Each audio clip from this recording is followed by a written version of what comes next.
Good everyone, welcome to another stream. Today we're going to be doing a study of Jim Lee's work. We're going to be focusing on like his art style, like how he works, and I just quickly wanted to show you, what we did yesterday. If you're just joining the video, please just give it a like, give it a thumbs up, and if you haven't subscribed, please help me out and subscribe. I really appreciate it. Thank you. We're trying to get to 2K subscribers, uh, and we're slowly, uh, but surely we'll get there. Uh, and I really appreciate every single one that has subscribed. Yeah, so we're going to do just a study of his style. We did a drawing yesterday. I just used a character of mine, and I just sort of copied his work, and we're going to do the same today as well. Yeah, we're going to do the same today. I'm probably just looking at it and I'm seeing some mistakes I made. Uh, I'll move on. We're going to do the next one.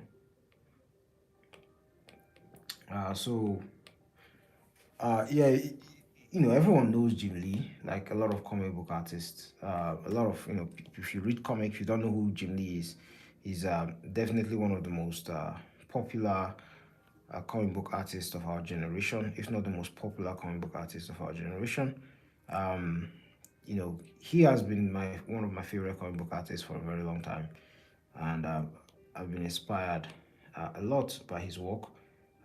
He's one of the artists that when you just see their name on a piece, irregardless of who the writer is, um, irregardless of what the story is, you just want to read it because you are drawn by his art style, and how fun and epic the feeling you get whenever you read his work, whenever you look at his art in general. So yeah, that is how it is for me, anyways. Whenever I look at his art, so I'm just going to quickly try, not quickly, just try and like study. I'm going to make a lot of mistakes along the way with the figure drawing and things like that, but it's all part of the learning process. uh on my side next to me, I'm just watching out, just to keep myself busy so it doesn't get boring.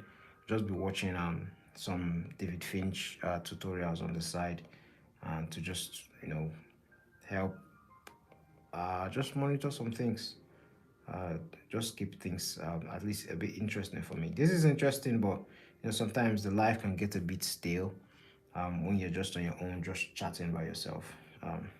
Yeah, so anyways, sometimes I get a bit nervous whenever I'm doing figure drawing of other artists and doing studies. But figure drawing is something I should it's always a new challenge when you try something new uh with another artist.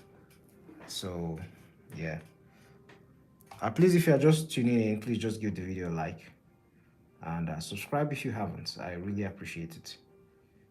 um I really appreciate it. So, anyways, with the way I draw, I use a lot of simple shapes to help deconstruct things down. Because for me, looking at something like this can get quite confusing. It can get intimidating and overwhelming, is the word I'm looking for. So what I just do is that I just break things down into the simplest shapes that I can, to just get the base ready, and then I can go ahead and refine it. And sometimes that can take long, um, depending on how detailed the work is, and sometimes it's just chill. So, and that's just my own art style. This is a pretty popular post. I believe it's from Justice League.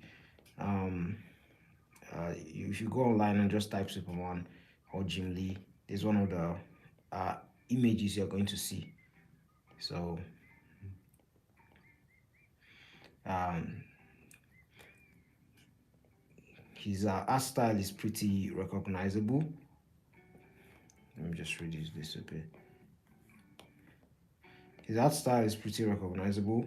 Um, I chatted a lot about it yesterday. It's quite similar to Dan Mora, and there are a lot of drawings that he has done that I would like to copy and just like study and things like that. Sometimes we don't have time for all of that. So we have to. I try to not make it stale, so I have to look at like other artists as well. Hello, Delight. How are you doing? Hope you're having a nice day. Thanks for reaching out. I appreciate you tuning in. Where are you chatting from? I'm chatting from Nigeria personally. Um, I hope you're having a great day. I'm just doing a quick study of Jim Lee's art. Um, I can't lie. Sometimes I do get a little bit not so confident in my abilities, but I don't know why I'm like that. I am not to toot my own horn. In as much as I am learning, I have to admit I'm a decent enough artist. So sometimes I don't know why I just waste time on like decision making and like in the sketching process. I just try to be too perfect, and that is not good at all. That is that is not good. Even if you make mistakes, I mean, we live in a digital age. You can just easily correct it.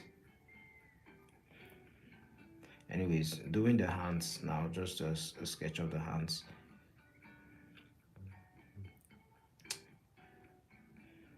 I'm just breaking it down, kind of like a Lego set or like a brick wall, to just make it easy for my brain. And then when I come to detail, I'm just going to apply that easily.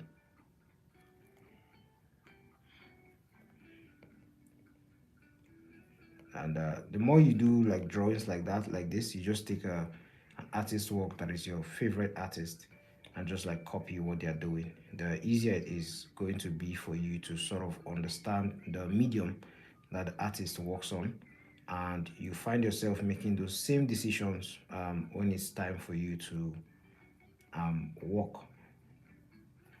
I think I've made an error already in this hands. Let's just fix that. Yeah, because sometimes the way he draws hands can actually throw me off. Um, the hands are very muscly and they feel like brick walls. Feel like brick walls. Um, Hello, White Sniper. How you doing? Hope you're having a nice day. Thanks for tuning in and taking your time to say hi. I really appreciate it. Um, we're just doing a quick study of Jim Lee's art. He's a pretty popular comic book artist. Um, he's the GOAT for a lot of people, and we're just trying to see what we can pick up from, like copying his art and how we can add that to our own art style. I did the part one of the video yesterday, and one of these days I'm just going to like do probably like a 10 or 20-minute video, like properly explaining what I've learned from them. A lot of them are pretty similar because a lot of the times it's just similar things, anatomy, perspective, and composition, but the way they actually do it is quite different. And the way I'm going to do this is that I'm going to sort of like use my own character, because I believe there's enough drawings of Superman in the world. So um, thank you very much for subbing. I really appreciate. Thank you so much. Uh, Thanks, White Sniper. Yeah, I believe I saying that name correctly, White Sniper. Thank you for subbing, man. I appreciate. Yeah. Yeah, so like I was saying, when I do these studies, I don't necessarily, it is good to like just draw what you're seeing, because that can help you a lot, especially since it's just a normal face. It's quite useful to just sort of uh, copy exactly what you're saying. But what I like to do personally is because I work on my own comics, so I would like to like maybe take up a little bit more of a challenge and just like sort of see how I would fare, because I would like to apply some of a lot of these techniques into my own personal comic. So I don't see it as productive, and my comic is going to involve my own character. So I don't see it as productive when I just, just copy the character directly. So I just copy mine. I just do my own character. Um, Yeah, so that's how I work. So now I've drawn the basic layout of the character.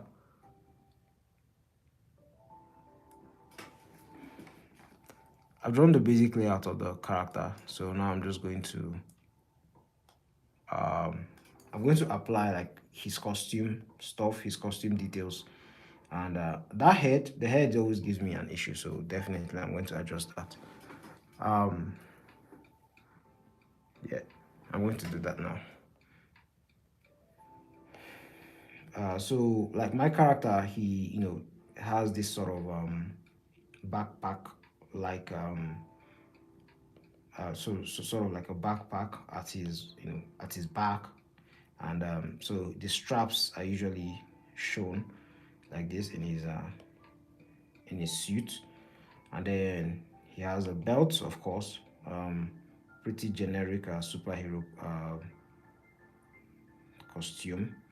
Has a belt, a utility belt as well, and then he has a, I don't know, I forgot what they call this stuff that ninjas have on their waist. It's kind of like a skirt. So he has it like this. So I'm just going to put this. That look like a tangent. Just going to put this a bit like this around, and yeah, I think that's good. Yeah, we can work on the detail of that later on. But let's just do this. Yeah, so he also has what I call a utility gauntlet. So around his wrist, that sort of thing like Batman has, but he has it like, it's not like, it's like how would I put it? It's a gauntlet, but it has like different compartments, kind of like Spider-Man does. And but he also puts a lot of weapons and stuff like that. And yeah,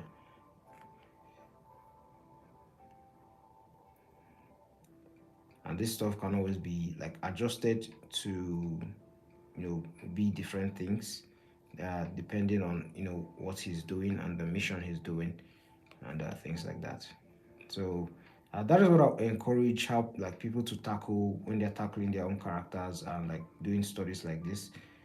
Try and get the base first, the original pose, before you then add the details, because once you get the pose, it then becomes like quite easier for you to apply everything else.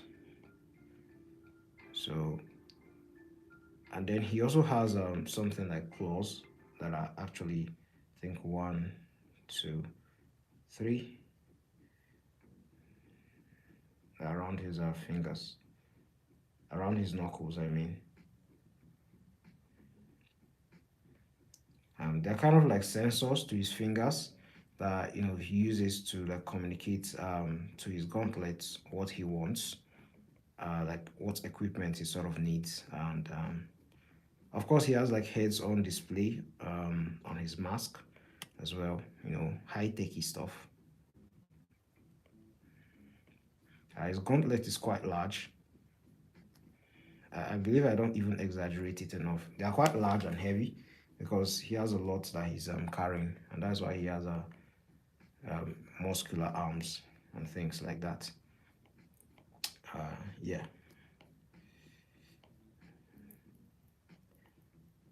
yeah. So the next thing is his boots. So he has this I don't know what to call it. Call it boots where he has like there is something I don't know the word for it. It's my character, but I haven't taken the time to get the words for it. I have it written down somewhere, um, but I just don't remember. And then his boots, his combat boots. Spent.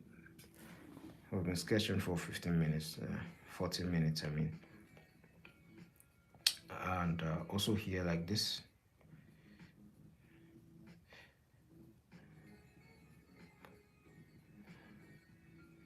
I think that's quite good. That's quite decent. I'm probably doing too much. Hmm, maybe. I'm just going to leave it like that.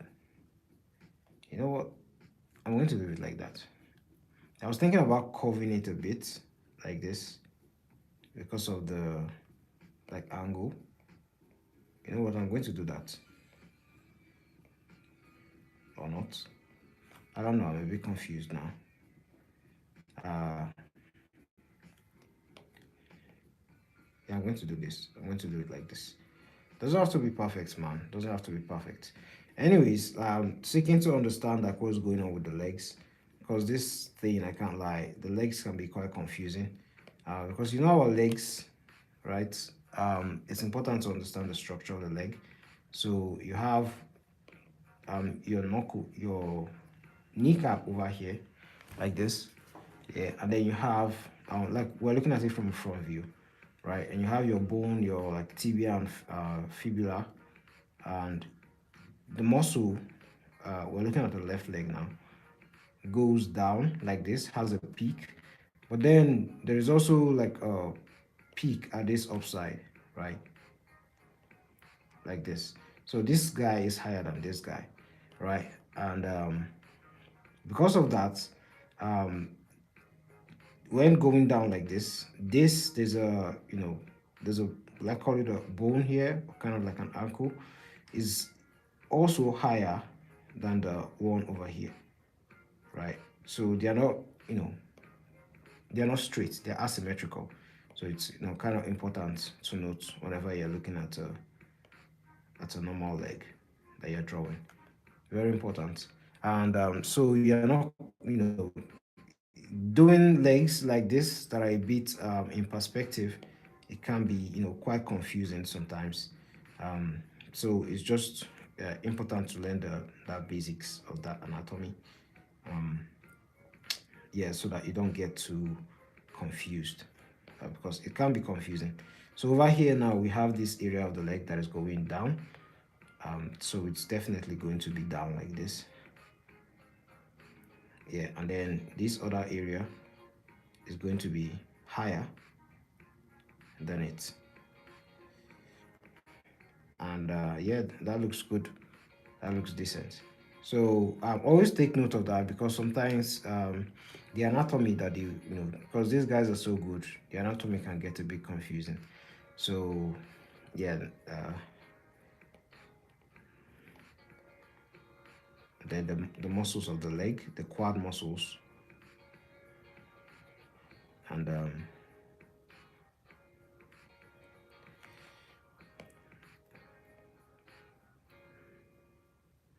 then the like pelvis muscle, like the sartorius muscle over here, um, that affects the plane of the leg.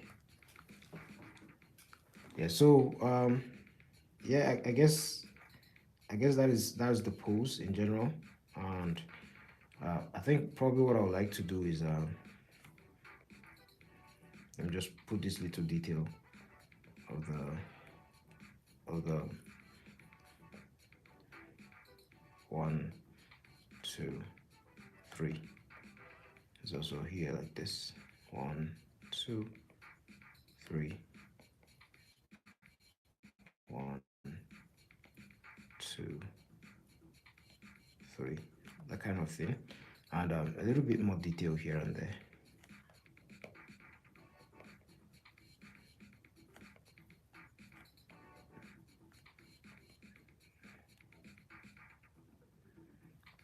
Yeah, and I think we're good.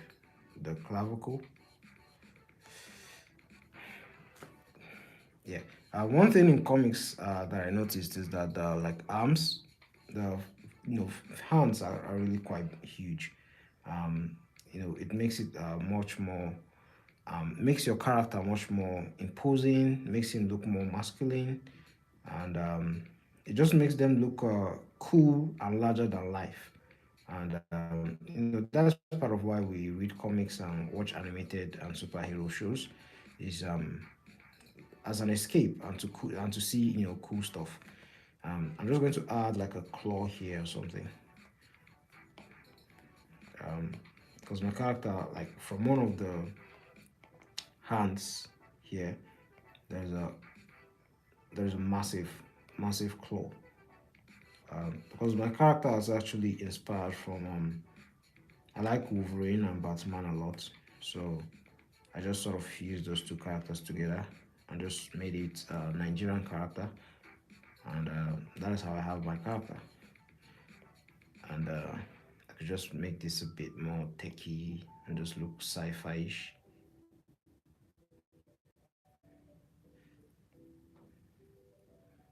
And then put, let me see, just put this around here like this.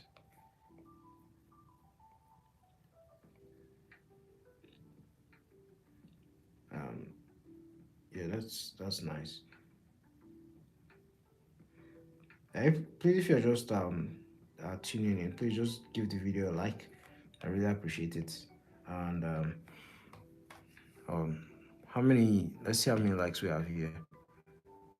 Um, uh, we're trying to. I think it's just one like I'm saying. So please just try and. It's definitely my like. I don't like the video. So please just help me out and let's increase the likes. I appreciate it. Yeah. Anyways, so we have the claws, and then let me put the second claw like that. And yeah, and that's the character. That's the pose. Now we need to deal with the intense expression. So I want to draw the face, and my character has a mask. So I'm not going to, do the mask. I'm just going to like draw the face. Um, the way his face is. He's a black guy, so and he has a little bit of an afro. So I'm going to be adding that. One, two. I think I should just make it three. One, two, three. One, two, three. Yeah, I'm just going to like try and detail it. Yes, what I usually do is that I just reduce, I just erase it and just start. It's kind of what I do a lot in the stories. And today I'm going to try and apply and do it like differently. Oh, you know what? I'm going to sketch out the face and figure it out, and then I'll ink it a bit.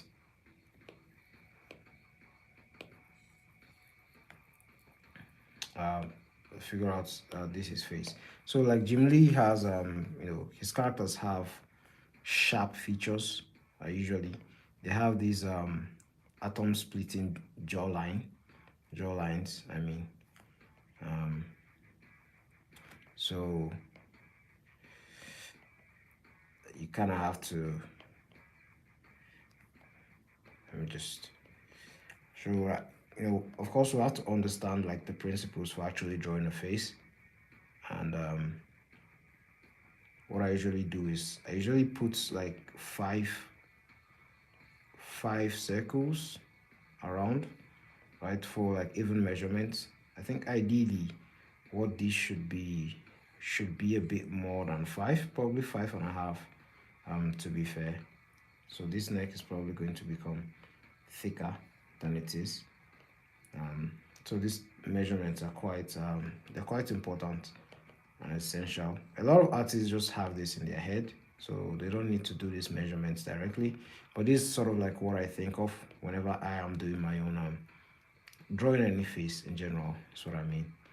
So yeah, so these areas is where you're going to have your eyes, and yeah, that's how I attack the face. And then of course the nose is going to be here, and then his mouth is going to be here like this. So I'm going to do that here. So this is his eyebrow,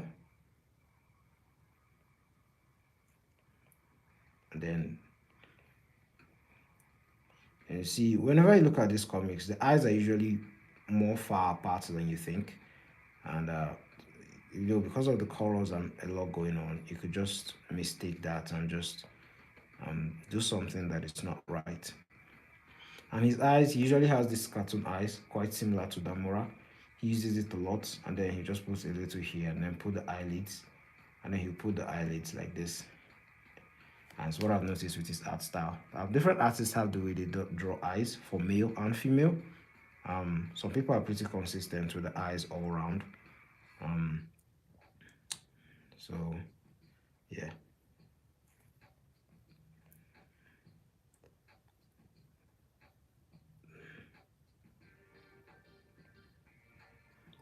So just putting.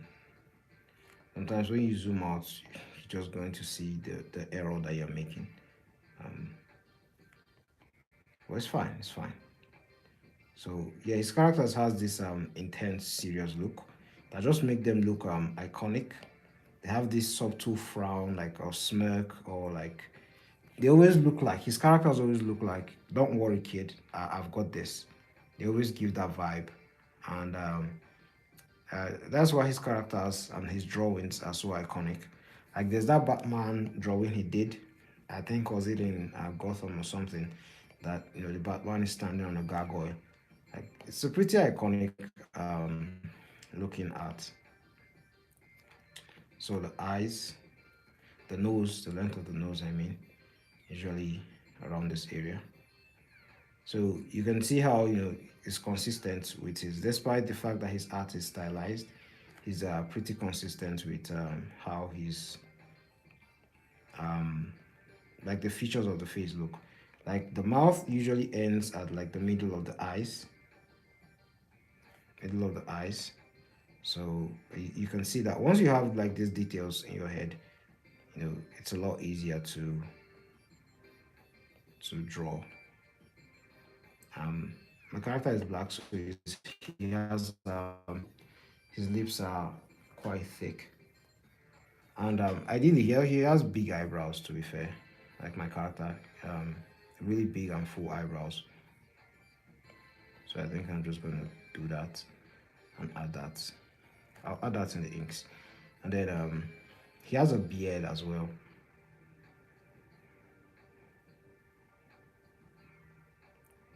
I'm going to add a beard.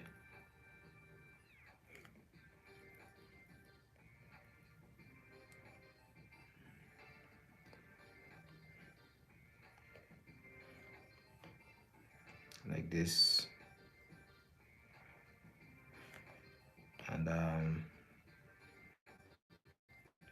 yeah, goes all the way up to, yeah, and yeah, so the ears, the ears starts from like the eyebrow all the way from the brow line all the way to the nose, like this. So you take note of that as well, and just add this like this. Because different artists draw different facial features differently, and the way an artist draws a facial feature may not be the way you want to draw a facial feature. And whenever you study that artist over and over and over again, that is how you form your art style. And I can't lie, his art style is pretty fun to do. um,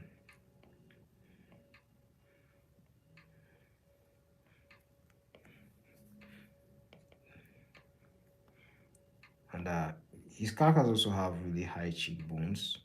So just add this beard here like this.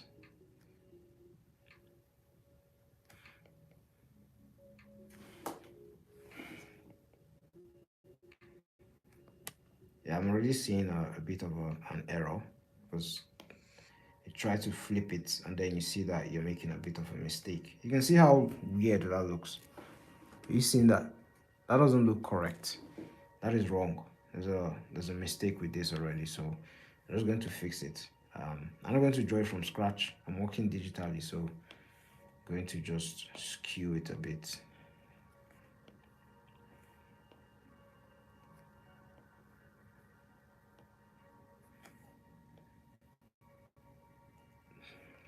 And it looks a bit better. It looks a bit better. It could be better, but it looks a bit better. Anyways, I think this should be much more further than it is. But anyways, let's just work on it and then we'll conclude at the end of the day.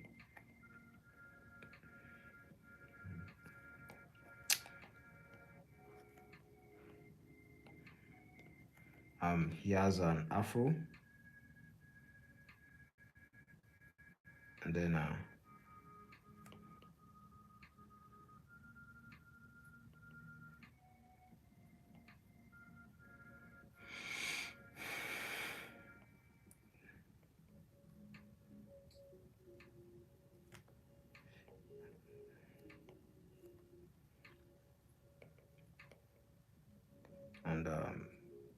and just puts his hair.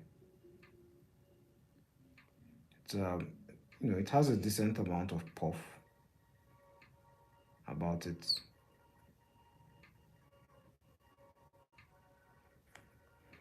Yeah, like that.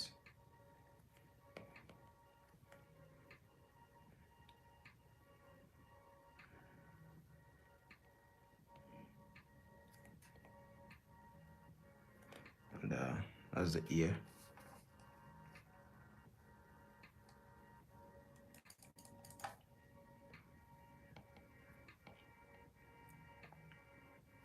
Yeah, so yeah, I think we're done with that.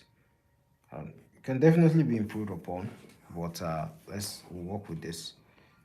His face should probably be lower, something like that. Yeah, but we'll work with this. We'll work with this. And yeah, so I'll just like add the details here and there.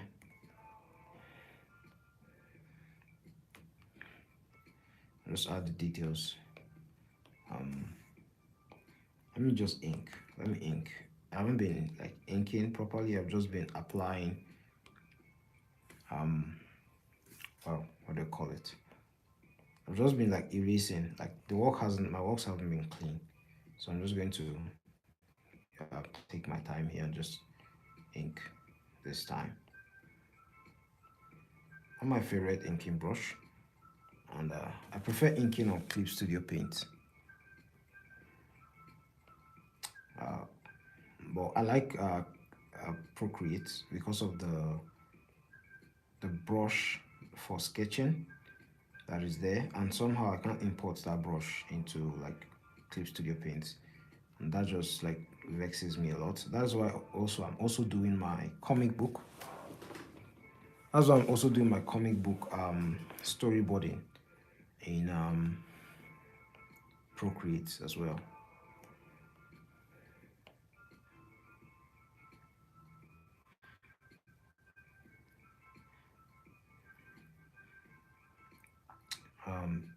It usually makes the eyelids quite thick, and I think I made the lines too big.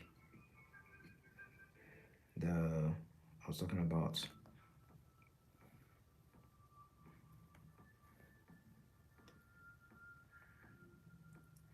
Apparently, let me just pick a place where the light is coming from. I think. And then the second eye.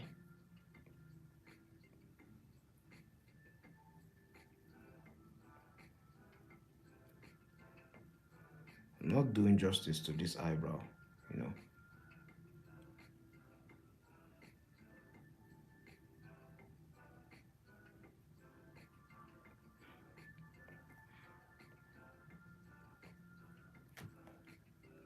What am I doing with regards to the expression? Not good enough. That eyebrow should be bigger, man. What am I doing?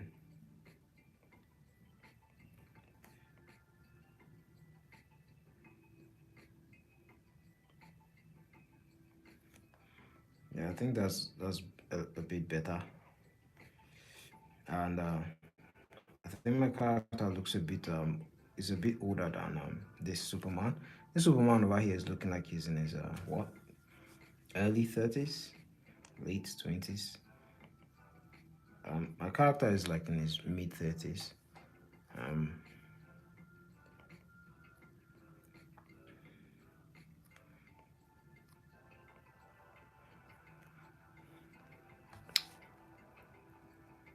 I'm, I'm coming. I'm just checking something. Just putting something on my screen so that I'm supposed to. Because what I'm doing here is that as I'm also watching, I'm also like watching a bit of tutorial here and there, so that I don't get bored, and I might be learning something as I'm walking. So I'm just doing, uh, you know, like just keeping myself like informed a bit here and there. Yeah. Anyways, the light, ideally, from what I'm seeing here, is coming from the right side or from the top. I don't know. Anyway, we'll figure it out as we're going. I was just, concerned about that because of how I put the light direction on his eyes.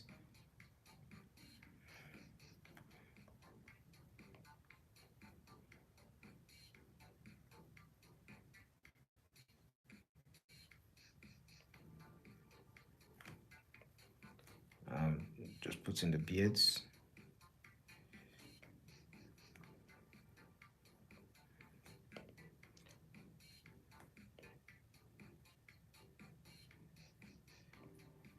And all the way to the hairline, like this. And then I'll just quickly do his lips.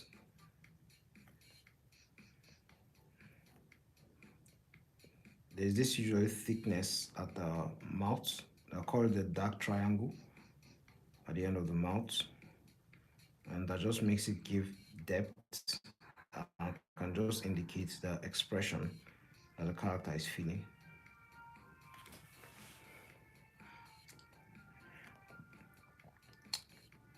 And the line for the cheekbone.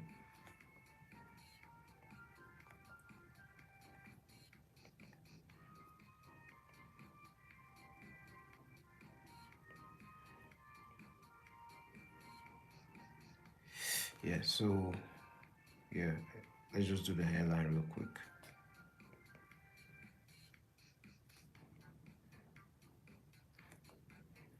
And the ear, I think I made the ear to, I don't know.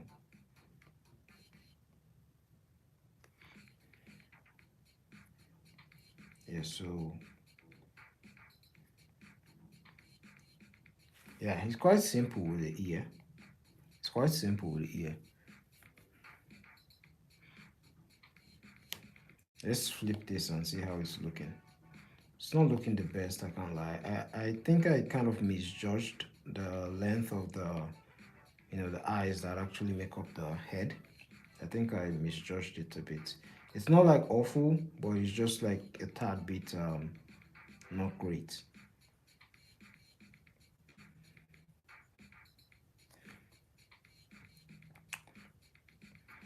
Need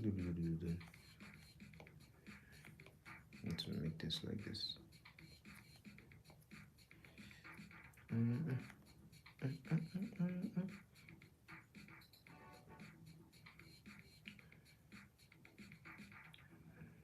Let me see.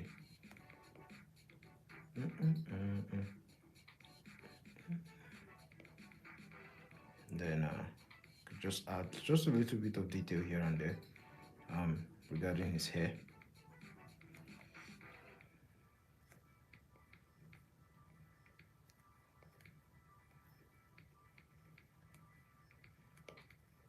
I think that's good. Could be better, but we'll stick with that for now.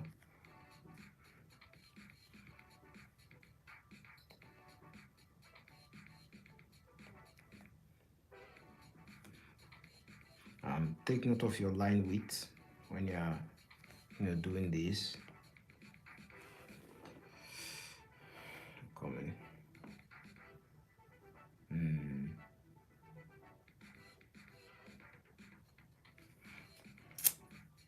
just make it a normal round neck.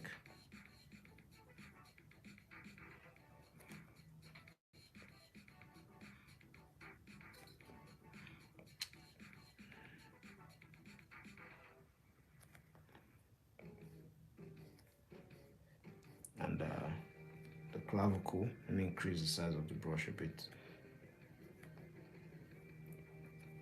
Then we have the shoulders. Probably should have made a I'm looking at a mistake here. The straps I put around his, the straps I put around his shoulders. I think I didn't put it well.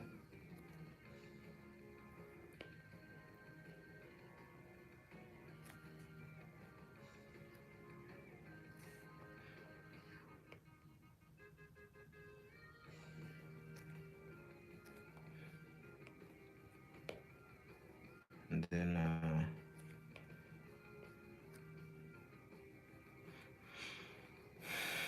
yeah, and then the deltoid shape, I think I probably should bring it a bit forward.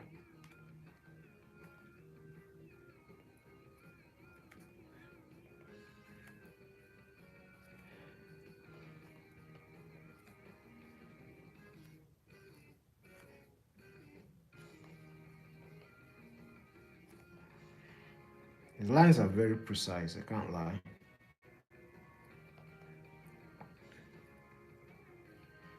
You can see just the peak of his rear delts over there in this area. And then his triceps.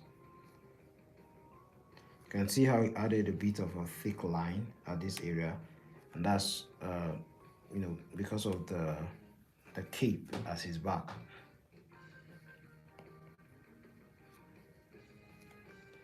And then you're seeing his elbow.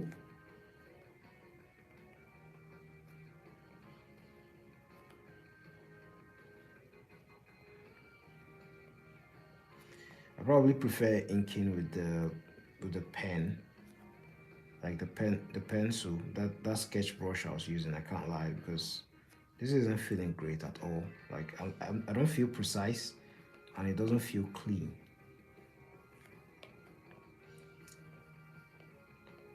I don't know why. It's just something weird about the brush, man. Something weird. I don't know. One of these inking brushes do it for me. Like, even the inking, man. Like,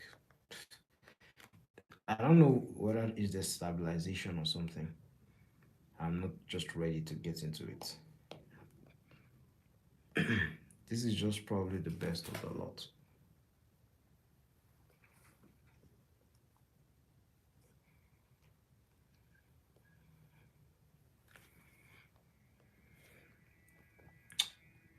The other shoulder now.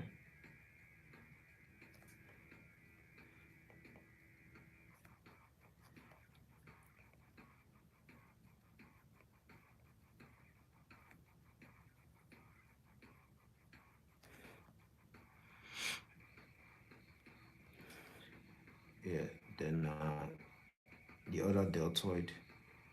You can see how like he uses like sharp lines to just connect it.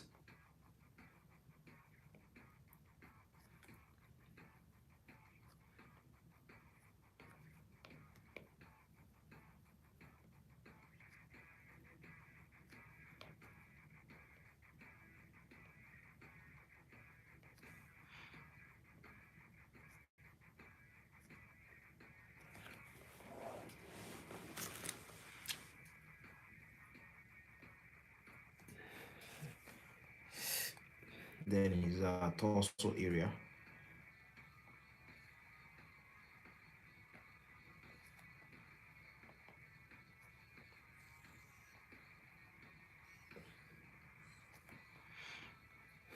Then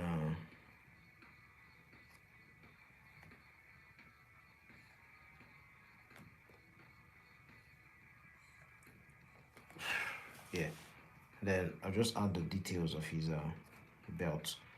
It's important when you're adding the details, you just kind of stay consistent with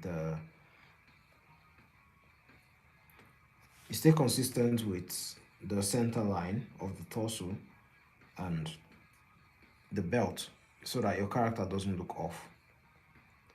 Because I do make this mistake a lot. Sometimes I'll draw the belt and then I'll just figure out that the belt is facing a different way in comparison to where the character is looking at. And that can look weird at times. So just take note of that. And then the neck, you can see the details of the neck there. I think I'll probably just ink the outlines first before I then begin adding the hatching lines. That's what I'm going to do.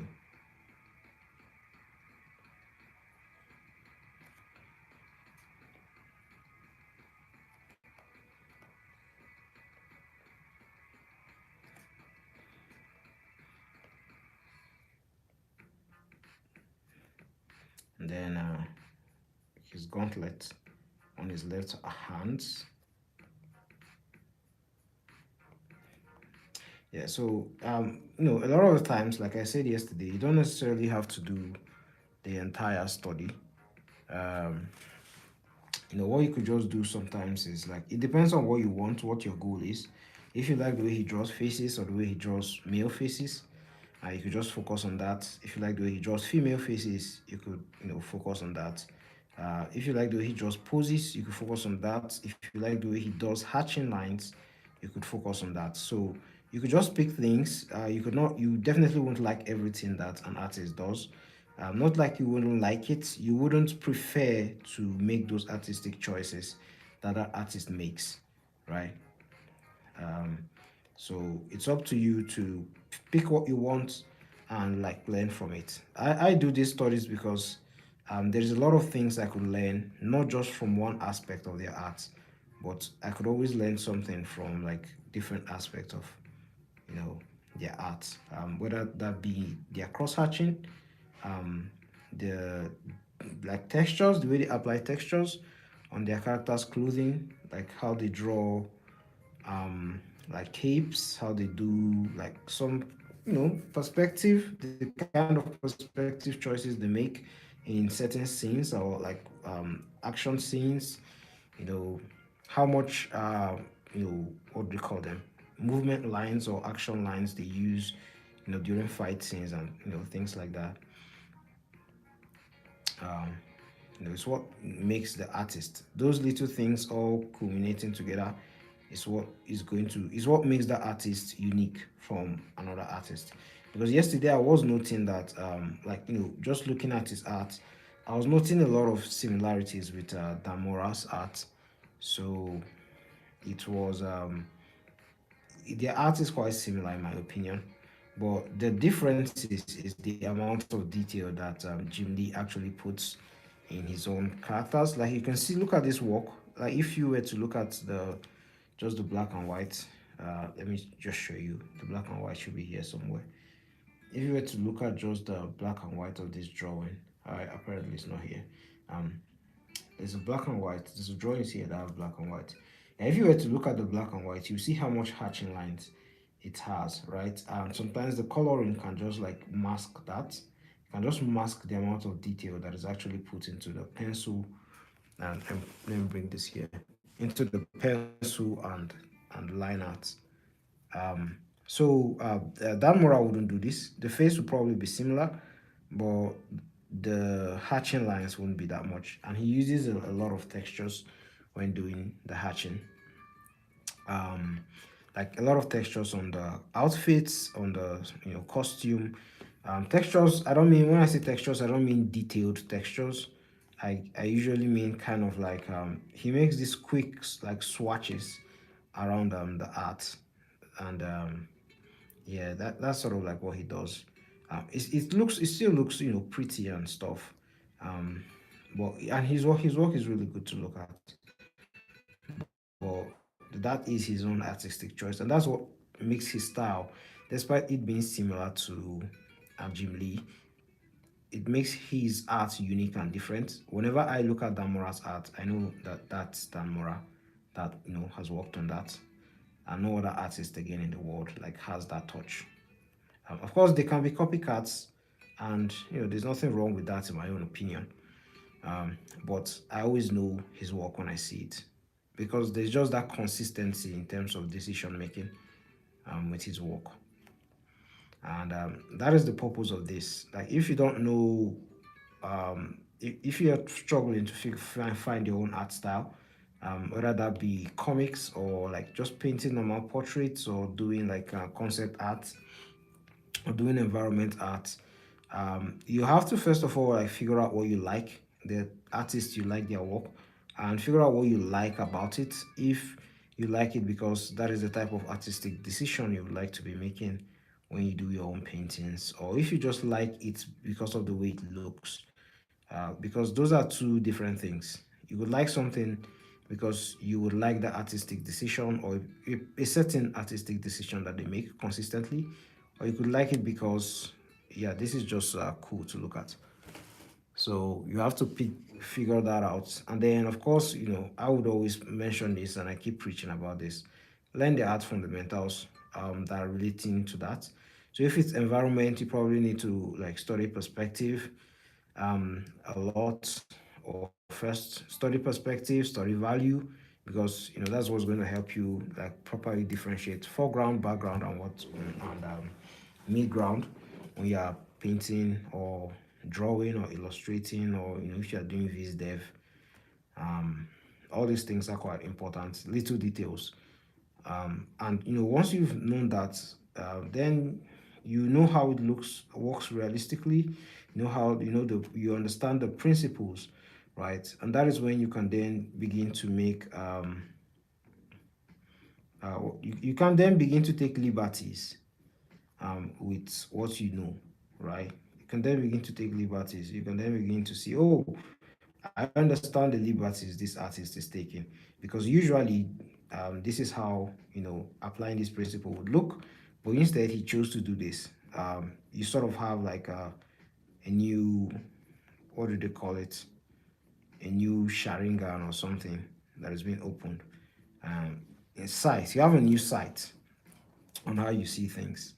Um, let me just go back to this sketching of the abs, because I usually mess that up. So like with the abs, like I said, you have your chest over here like this. Um, you have your chest like this, your pectoralis major muscle. Yeah, like that. Ideally, it should sort of be covering like this. Uh, but we'll allow that for now, because it's overlapping the strap, right? So yeah, and this should be adjusted a bit more. Yeah, we'll look at that. Then the abs, usually rectus abdominis, usually start like this, a straight muscle, start like this all the way down. um, I believe like this, all the way down like this. So you could do this.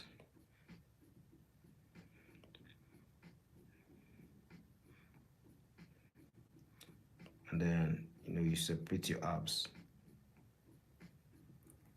and then you have your obliques. I think I'll just put the serratus muscles here like that, and then you have your lats at this area, and then you have your obliques like this, that are connecting to this area, I think. Yeah.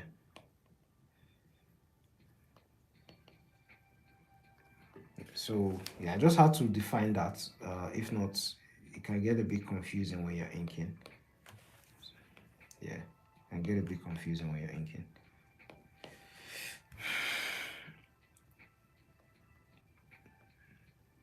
So also, regards the detail around your character's body, always take note of the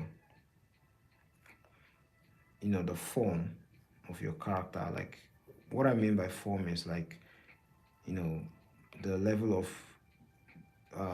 3D, like the length, width, and depth of how things look on your character, and the perspective as well, because you wouldn't be doing like this with regards to this line over the character, um, because it wouldn't fit.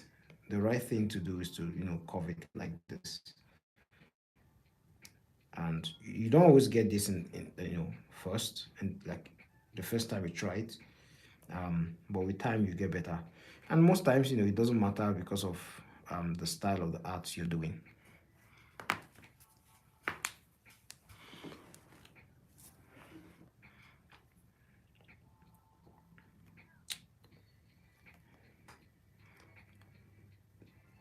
So we have our neck muscles here. Let me just let me just put this to the side. Let me just concentrate and finish the outline that I was talking about.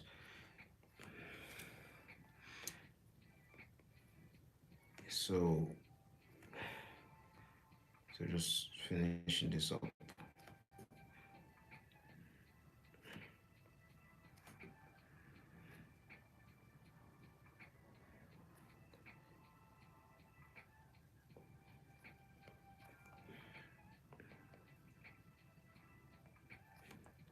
Yeah, that looks really nice.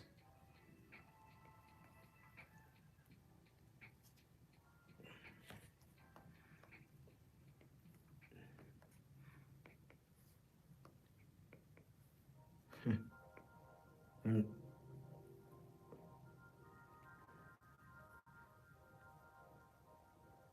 yeah.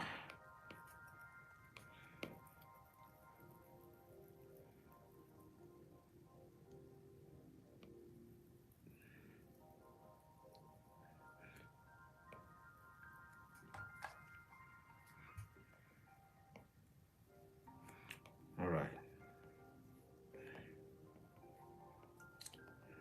I could do it freehand, but there's this laziness that usually comes. Like, drawing is difficult, and there's this laziness that comes with drawing some parts of the, because ideally the best way to draw is with your elbow. um just increase the size of the brush, and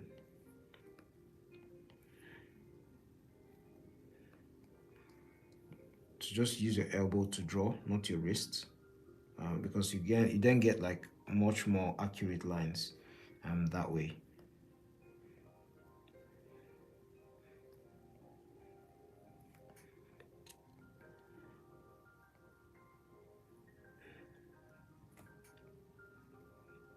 There's like a part of a utility gauntlet that is just open,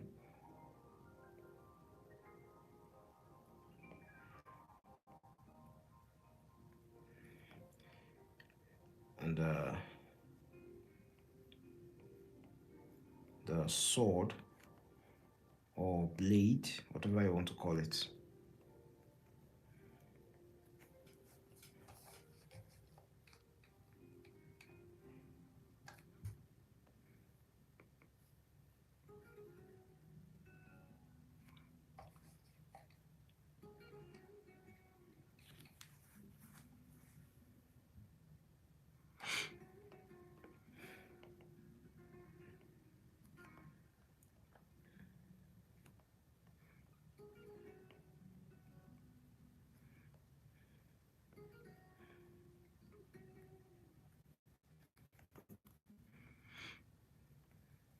Okay.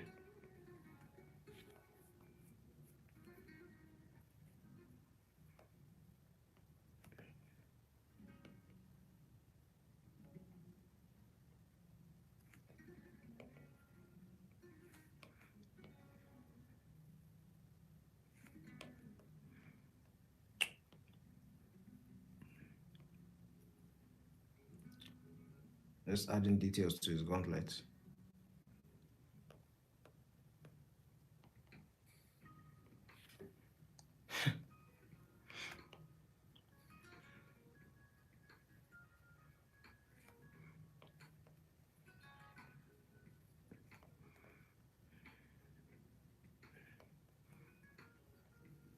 And then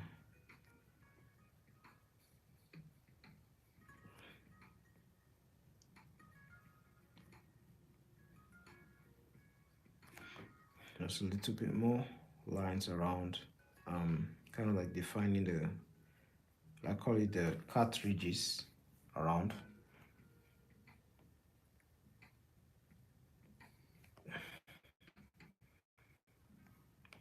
And just erase this to just make it look exact. And yeah, if you are, you know, you're struggling with character design, there's nothing wrong with copying. Like there's a way you could draw your character, and of course, your story, your character story, also plays a lot into how he looks. Yeah, he plays a lot into how he looks. So, in as much as you might be inspired by a look or an idea, you kind of have to make it fit and align with your story so that everything is coherent. And I'm quite happy with the character design.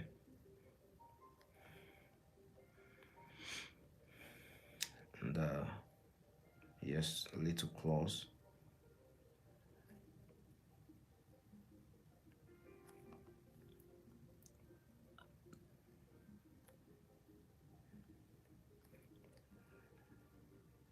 There are three around his knuckles.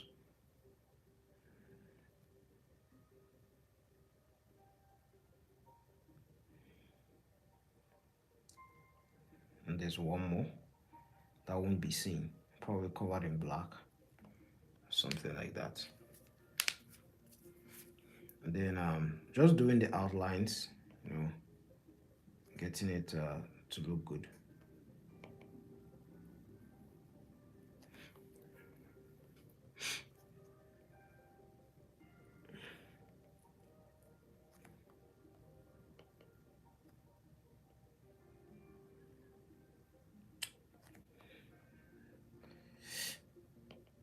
And then he's I'll call it leg guard. I don't know the name. Soldiers use it a lot. Um, I don't know the official name. Shin guards, I believe. Shin guards. Oh, they're sort of like shin guards, but they're like the armor for the legs. They're like the armor for the legs. Nah.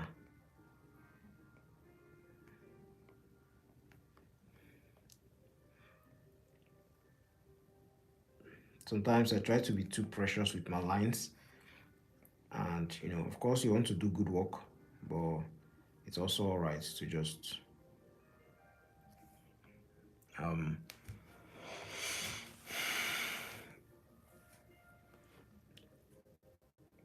oh my god, it's also all right to just let yourself make mistakes and have because some of these lines can just inject a little bit more energy to your work.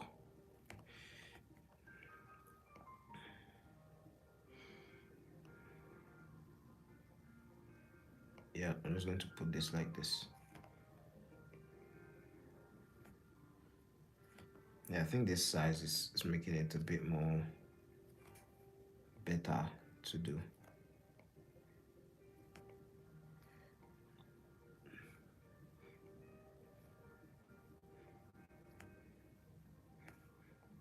And character shoe is a bit curved, and it's also curved in this area as well.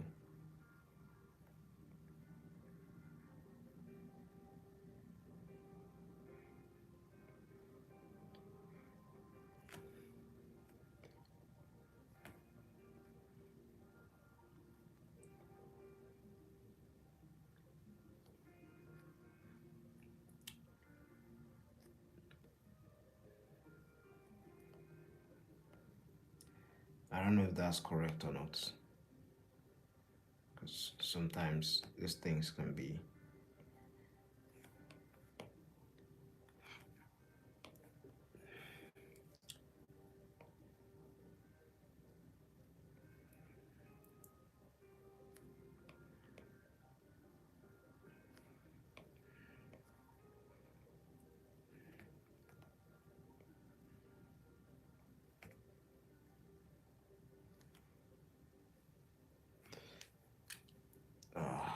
nice HME.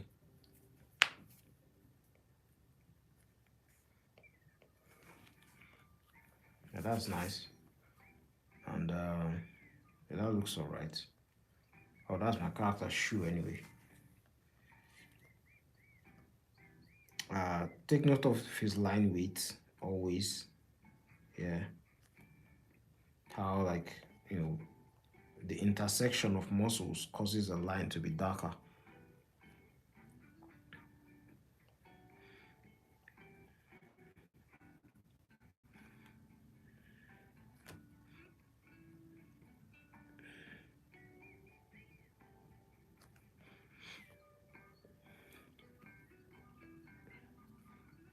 And then yeah, I think it's fair to call it a cape. It's fair to call it a cape.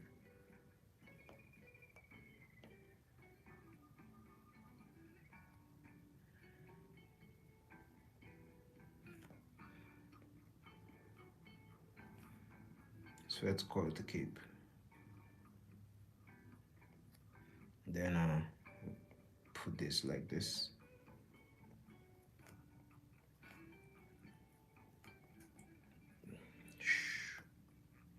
Then the hands. Out the lines on the outside are usually um, thicker than the lines on the inside, because we are trying to create a bit of a framing. Um, it's basics, but it's something most people when they're starting out or when they're studying, they sort of don't pay attention to.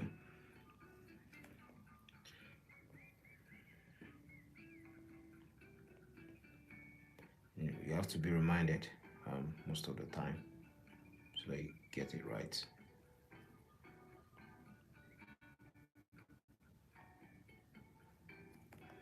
Yeah, the last finger is like covered by the claw.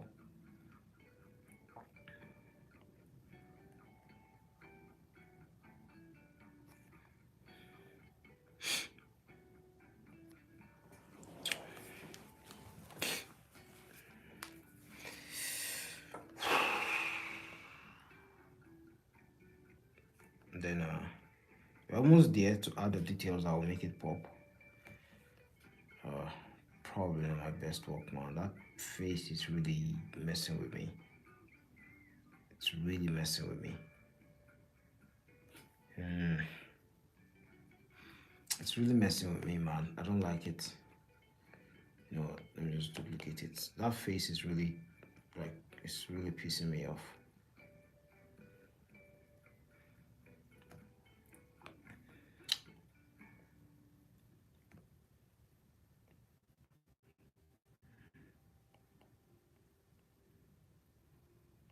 I might end up doing something worse, to be fair. But let's try it and see.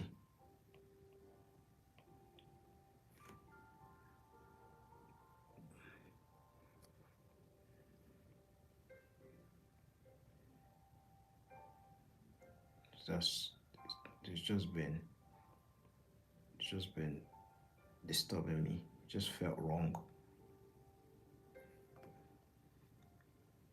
And probably making it worse. Ah, probably making it worse, man. Let's see.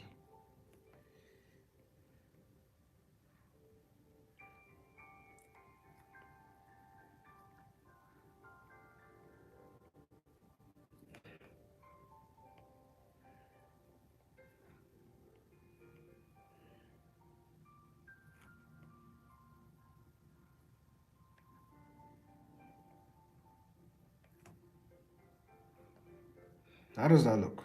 Does that look better? Hmm. Let's compare it. Let's remove the shadows, the sketch, and compare this. Yeah. It looks better. It looks it can be improved. But yeah, that doesn't turn me off so much.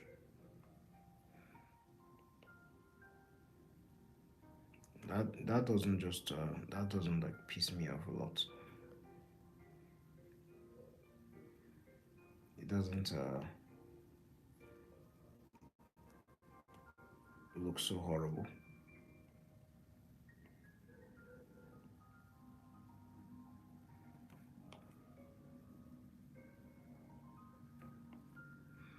And then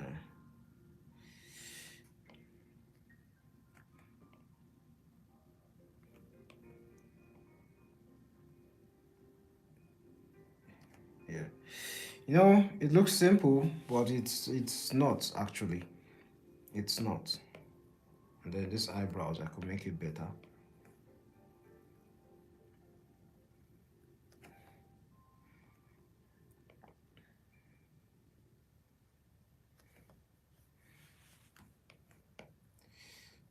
The more I'll probably just do a single line.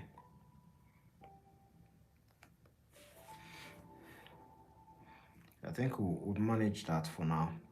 Let's see. I'll probably change my mind in the next 20 minutes. But let's keep going.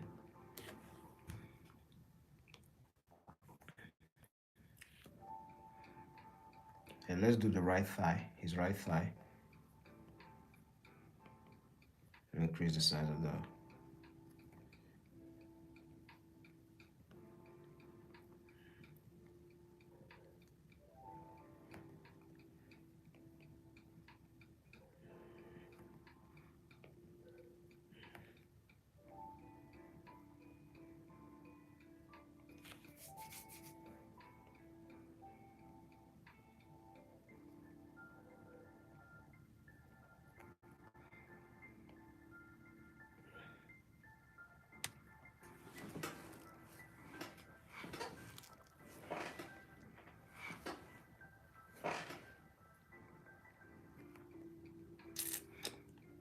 And, his muscles.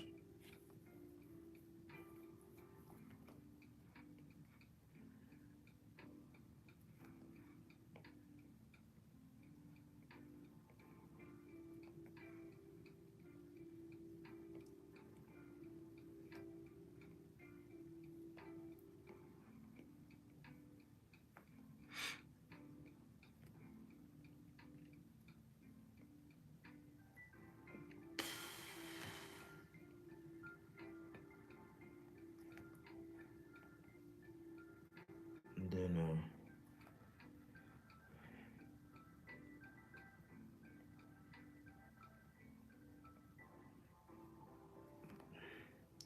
shoes a bit curved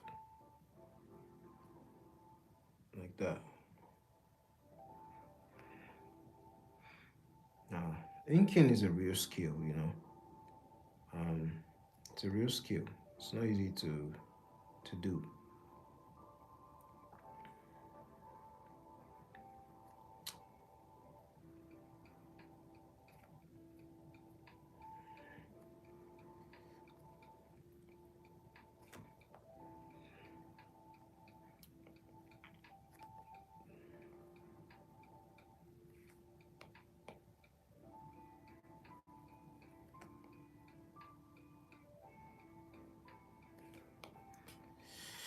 Yeah, that looks all right. That looks all right. I'm just itching to get to the hatching part because that's just itching to get there.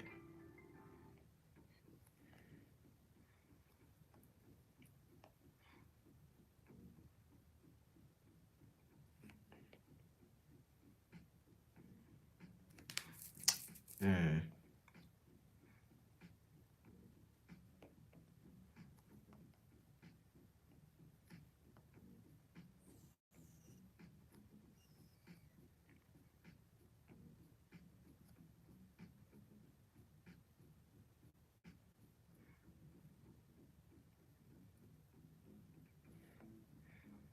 Yeah, that looks all right.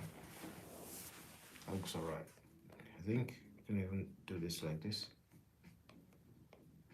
Yeah, that looks all right. Now, I think, okay, the blade.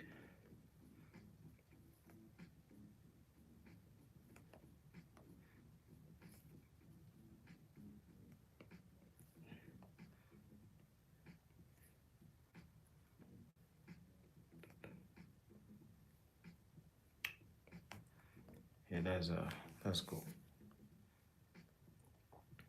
Can be better, but let's go with this. All right, let's add the abs and things like that. So we can start adding the the inside details.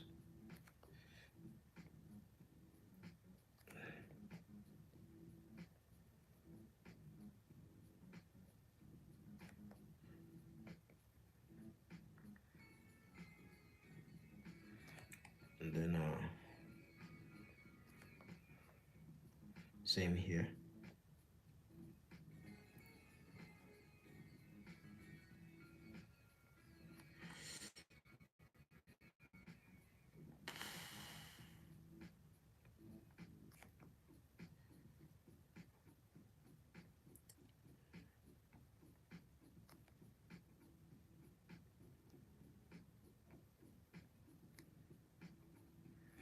Yeah, that looks all right.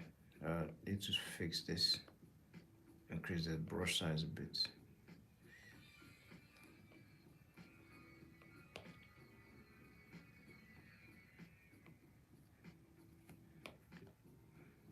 Yeah, that looks all right. Let's flip it and see. Yeah, that looks decent.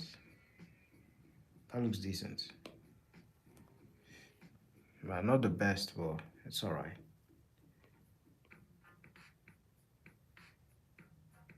So this stuff right here, that is a collarbone that is stretching all the way down here, like this.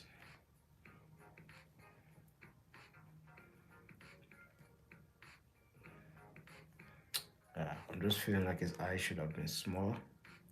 I do have a different preference for how I would draw eyes, but let's go with this.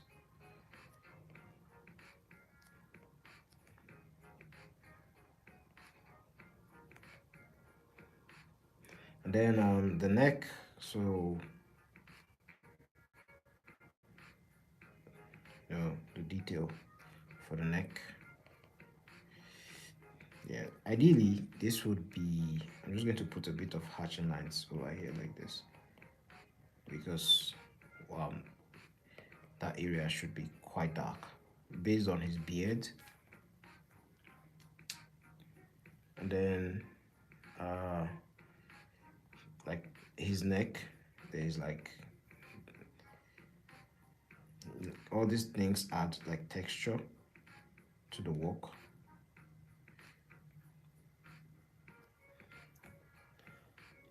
And then the hatching lines.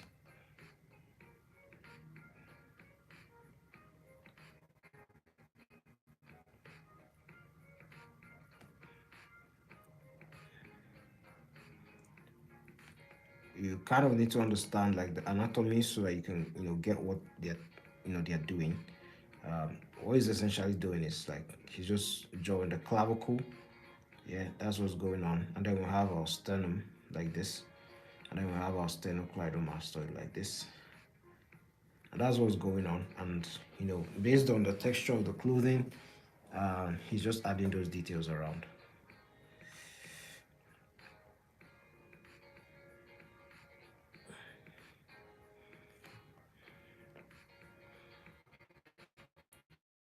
The You can see it here, like you can see what he's doing. I personally like to sort of like outline my hatching lines before I do them, so that I don't get lost and confused. Um, so that the hatching lines don't look very terrible. So these are triceps guy over here, like this. So I just go with that.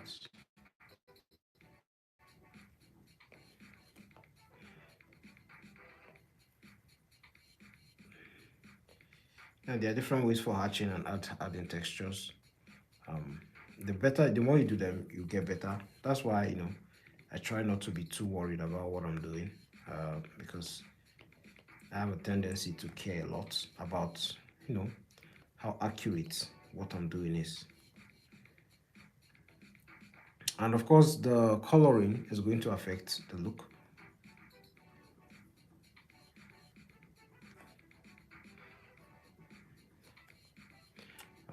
Let me add the chest because, well, because of the big symbol. The symbol is kind of like very important. Of course, there's going to be like a black over here, somewhat. Because of like the strap that I have, that I placed.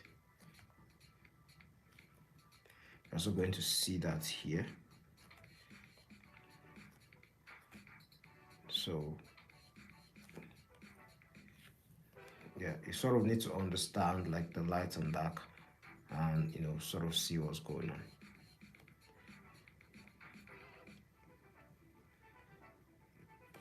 Well, there's a lot of texturing going on down there, and it's because of kind of like the clothes he's wearing. It's a bit armor like, in comparison to um, maybe what he wears normally, where he just draws his like his muscles or his deltoid um, a bit more. Um, so you kind of have to be very careful. So I don't mind like you know and this could end up being like my own style, like directing the hatching lines,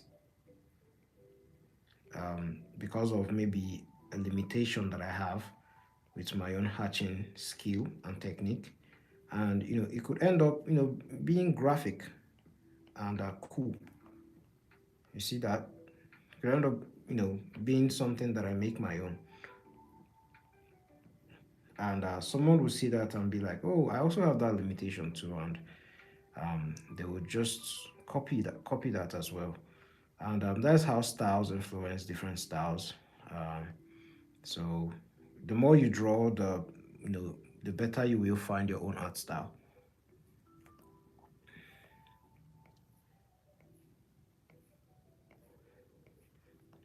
Mm.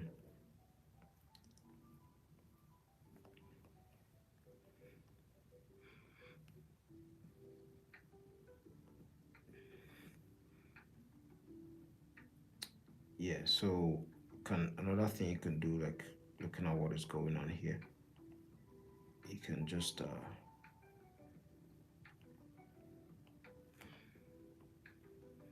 I don't like that. I don't like the look of that. So I'm gonna leave that there like that.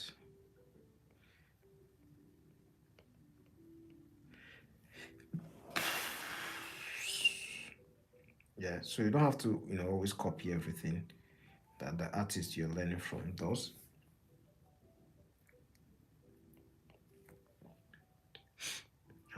So we have the chest area over here like this. So you can just, it's going to be in black. So, and this area has going to have a bit of light. So this is some areas of our serratus, and that's why you're seeing like those sharp edges there.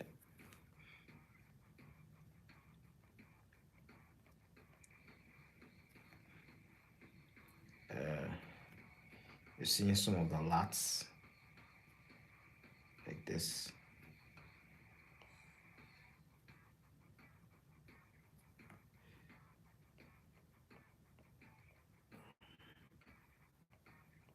So there are different variations to the hatching lines that he does. Different variations. Sorry, I was just chasing a mosquito.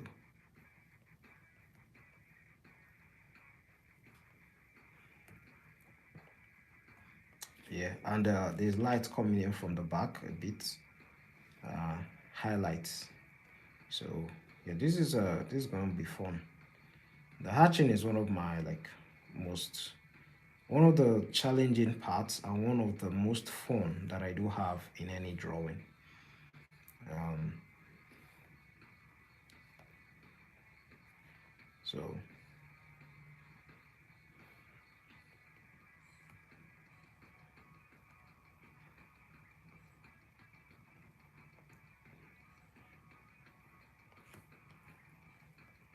yeah, that's cool. And the way he inks his abs is different from one of my favorite artists, David Finch. I prefer the way David Finch actually inks abs. But one thing that I like, the way he does his own Jim Lee, is like the way he just puts hatches over it, and it just looks so cool. So those are different choices that are really good that you can also copy as well. So there are lots of options out there that you can use. Um, of course, this is because of his how do I call it now? The his body is bent down a bit, so of course.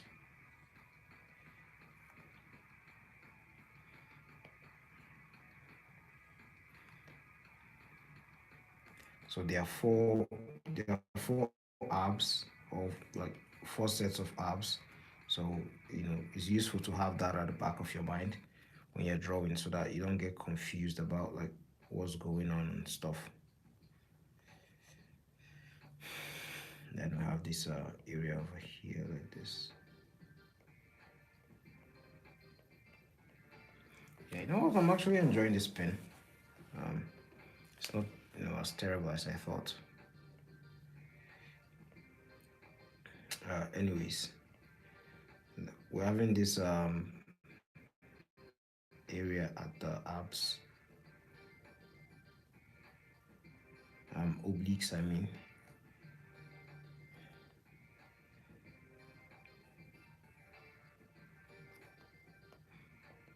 of course, the more ink and stuff like that, the more you improve your own shapes because these are shapes.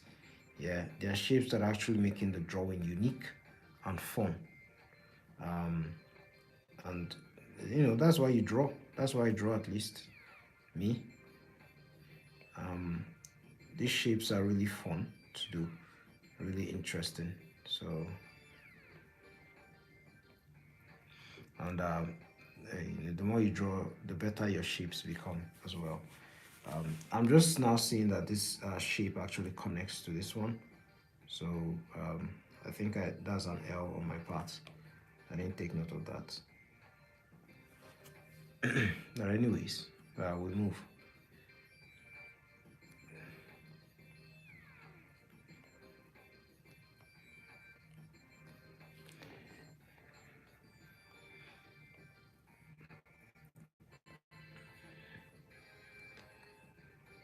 Mm,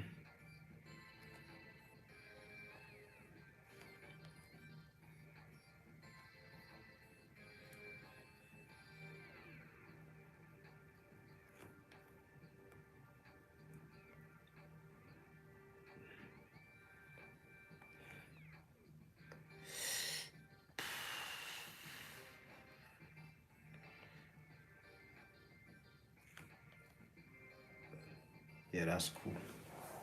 That's cool. Yeah, look at this shape as well. Um,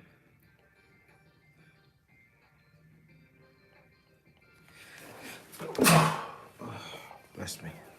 So it's all just shapes, and trying to get the shapes that actually fit the shadow that you're doing. And the more you look at them as shapes, the hatching is going to be a lot more easier. And you also look at the direction.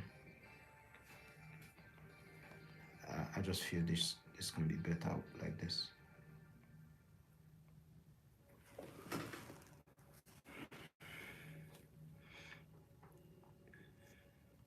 So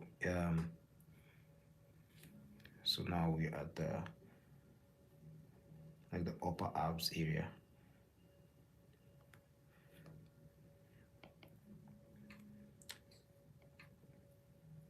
So if you have issues with the length of your hatches and things like that, you could just use these lines to just help you with properly you know positioning your hatching your hatching lines, because I don't lie, they can be quite intimidating when you see them actually being applied by skillful artists,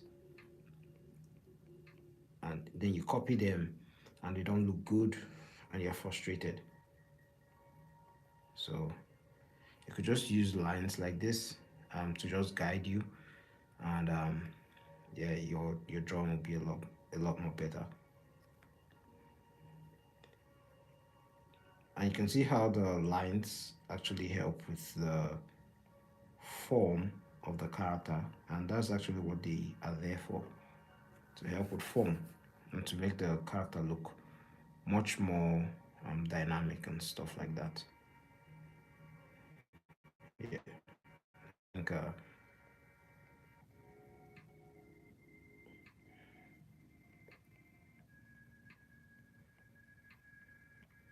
think he uses a lot of um, lines like this.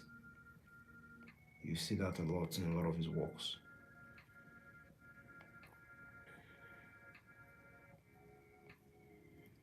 And he's so fast with it.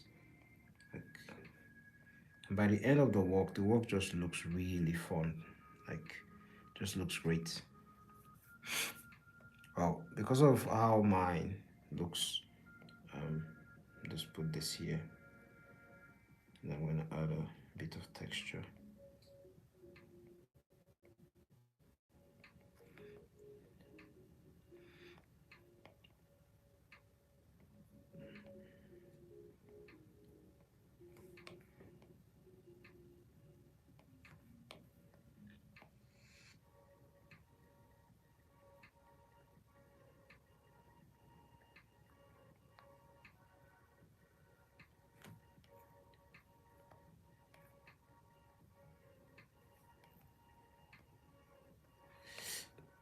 And I'm going to add a bit of texture around this, yeah, to make that look good. So just make it look real. Metals are not usually all that clean, you know.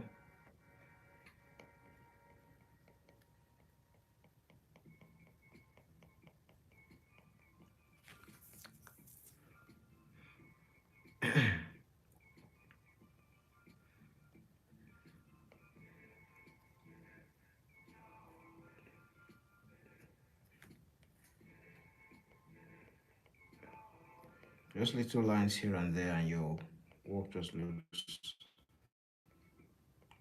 looks better.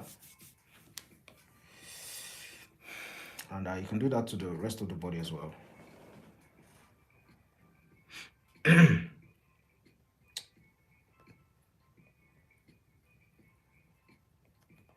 Or you could do here, you could just do a little bit of hatching like this around this area, instead of just applying like pure black or something. We just do this a bit.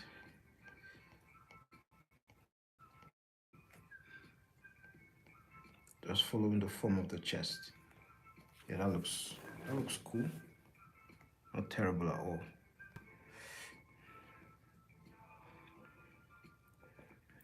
Um, Let me see.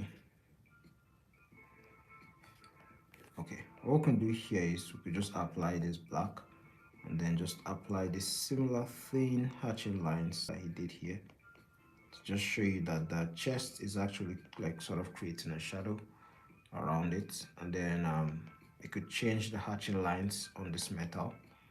I actually enjoy the way he does metal. um they look really cool. um so let's let's um let's do this for this area.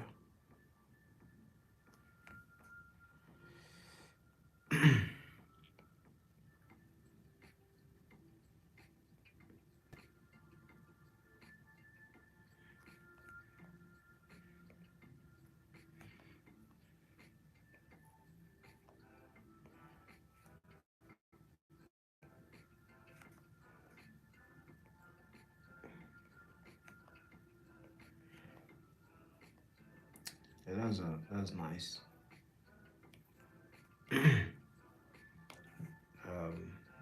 erase this.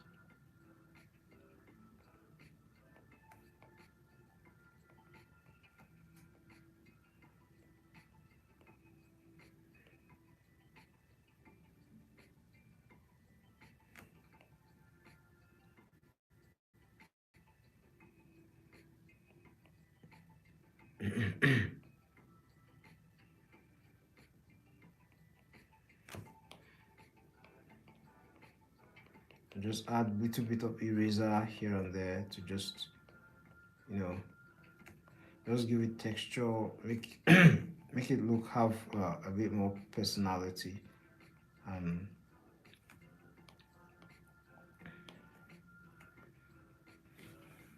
that type of thing. And then we could just add a bit more hatching lines over here to sort of show the shadows. So um, these are things that will actually make you better. And sort of I've done a lot of this. I kind of understand value. So shading, I just know that because his arm is there isn't going to be highlights. The highlights are probably just going to be like this.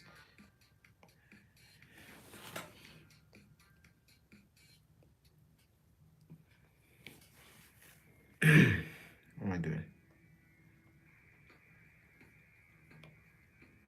Yeah, they're gonna come like this.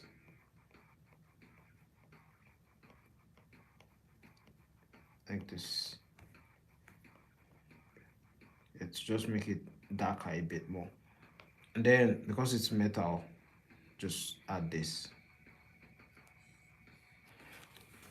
Simple as that. And of course, you could just add hatches here and there to just give it more texture. And let's do the same for this guy.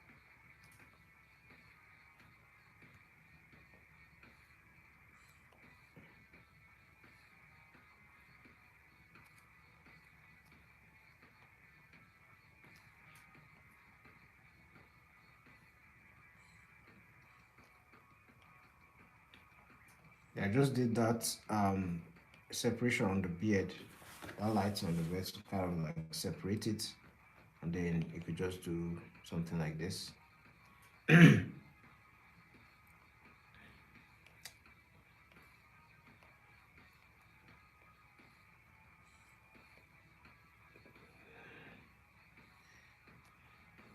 Looks all right.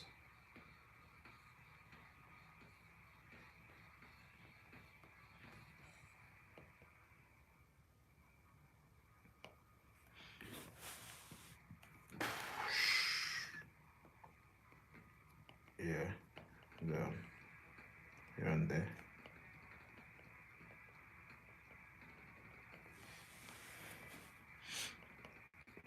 Texture here and there.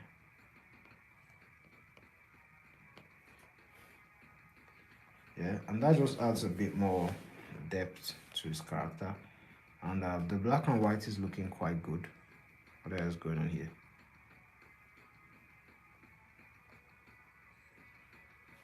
You can see it's looking quite good.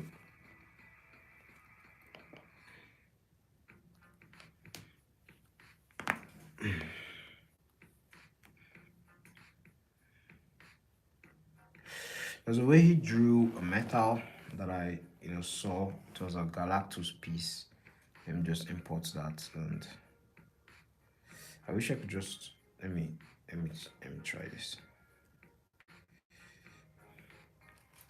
It was a Galactus piece, and the way he draws metals is really quite good, quite cool as well. There's just so much texture going on. Uh, So you kind of have to look at it over and over again. Like you see how he just adds the highlight that just makes it pop. The thing is, the metal between this and this is like between this and this strap are quite the same. So just trying to be consistent.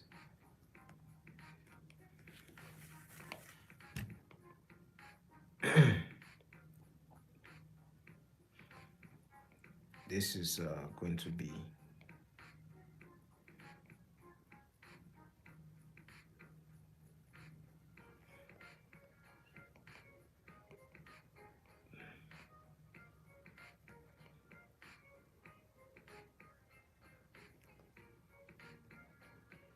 I think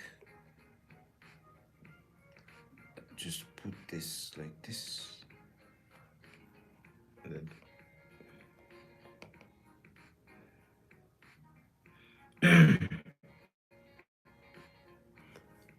Hello, Sabina. Thank you very much. I appreciate it. Uh, yeah, I'm just like adding the black and white to just make it pop a bit more.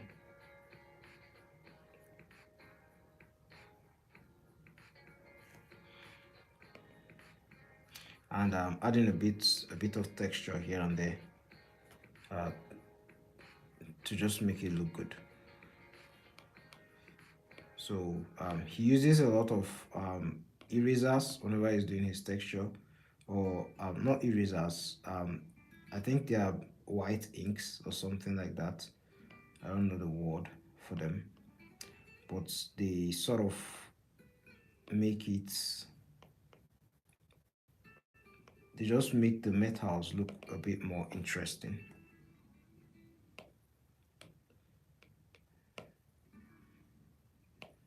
They make the metals a bit more interesting. I think that one is too.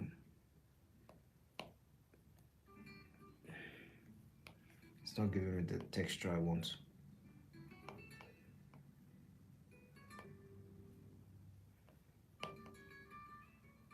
It's still not giving me the texture I want, man.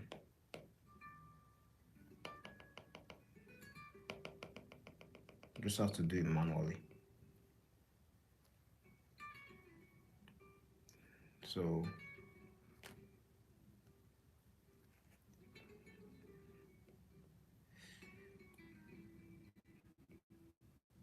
yep. And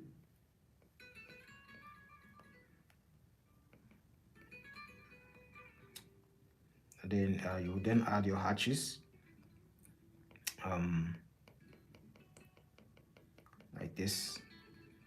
And all these little things are, they're actually what makes the work take however long it takes. Um,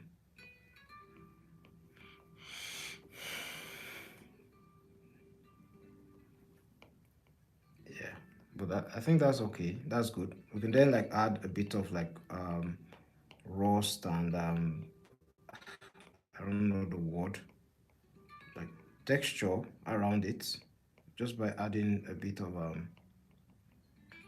some scratches and things like that around the metal, and that looks quite cool. That looks very metallic. Now let's go to the right arm. Are we done with this? Let's see. So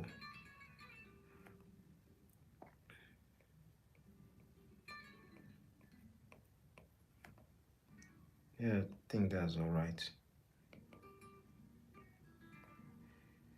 uh, Say, what application do you use for drawing? uh do you mean like drawing of like figure drawing? Well, first of all, I understand a bit of anatomy. So whenever I see a figure like this, I try to break it down into like simple shapes to help me deconstruct it. I do still have issues whenever I draw them. Like for me, the face here isn't perfect. It isn't as perfect as I would want it. There are other things that I could, contest, could be improved on, but the main thing is to like get the figure correctly. So I have anatomy that helps me with that. So That is my approach um, to drawing. Yeah, that if that's what you mean, I hope that answered it. So figure drawing, understand anatomy first of all, and then you you then sorry, I just lost concentration there.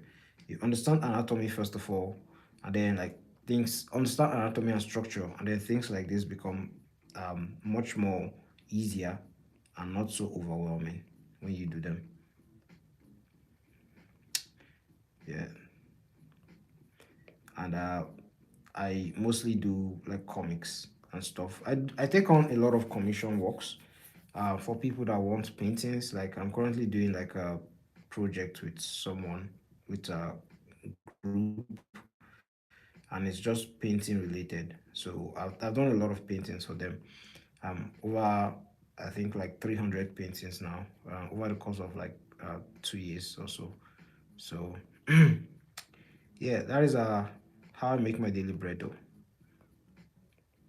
And but majorly what I focus on is comics, like personally. So I do a lot of studies on anatomy, and very soon I will like also do a lot on perspective as well, because perspective is important for comic books. Yeah, I'm not proud of that hatching line that I did. So I'm just gonna fix that. Just try and make it cover a bit more. Yeah, that's a lot better. It's all practice. The more you practice it, the better you become.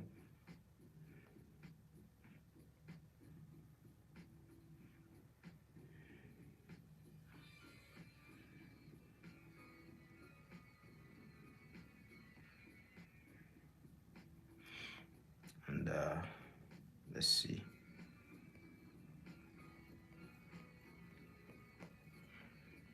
You're welcome, Sabina. You're welcome. If you have any questions, just ask.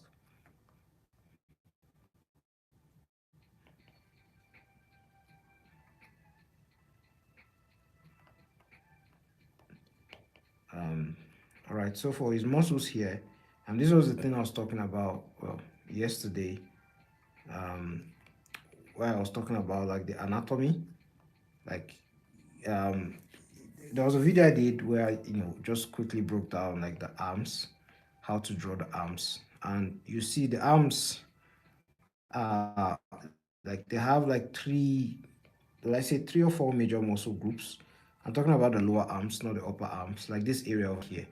um you see a lot of the you see the ridge muscle, you see the flexor and extensor muscles, and once you understand that sort of form around those muscles that make up those muscles, it's going to be easier to understand how they apply these shadows. I really don't like how I apply the hatching lines here, but if I keep correcting every single thing that I don't like, I'm going to be here for a very long time.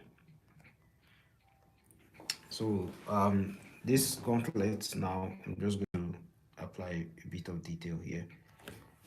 And also for the metal, you could just apply some, you know,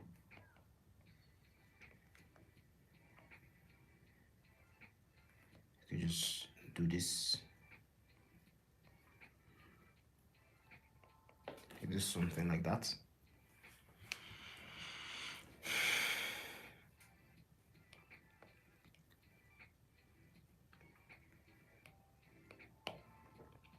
And then the side view, there's going to be a bit of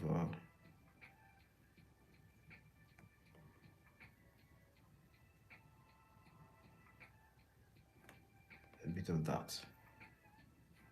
I'm just going to reduce the opacity and then add the textures.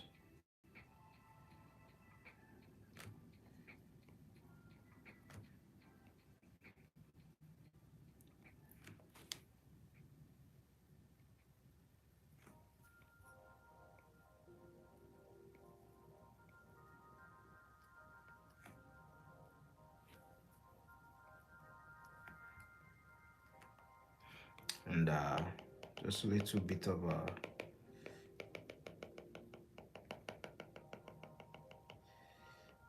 to just make it look different and cool looking. Also, I'll add a bit of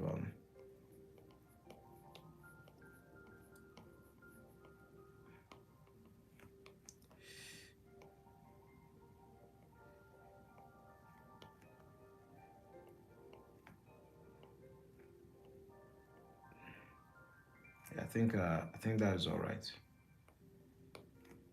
Yeah, that looks cool, I guess. And then I'll just add the textures here and there. Just make it look good. And this side is away from the light, so you're just gonna do that like that. I think that's all right to do. Same thing with this area. Which country am I from? I'm from Nigeria, Sabina. I'm from Nigeria. Where are you from? Iran, uh, Pakistan, or Dubai? That's not a country. UAE, I mean. Uh, I'm from Nigeria. I was born in the northern part of Nigeria, but like tribally, I'm from the eastern part of the country.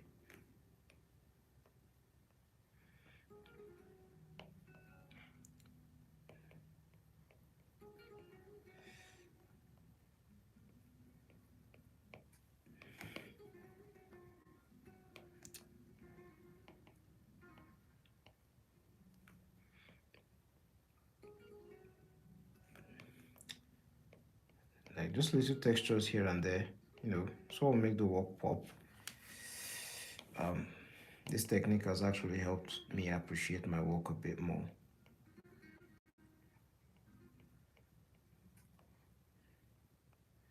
Yeah.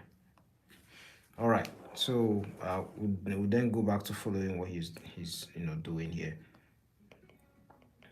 Um, Ideally, uh, we have the tendons and the muscles of the hands, the digits.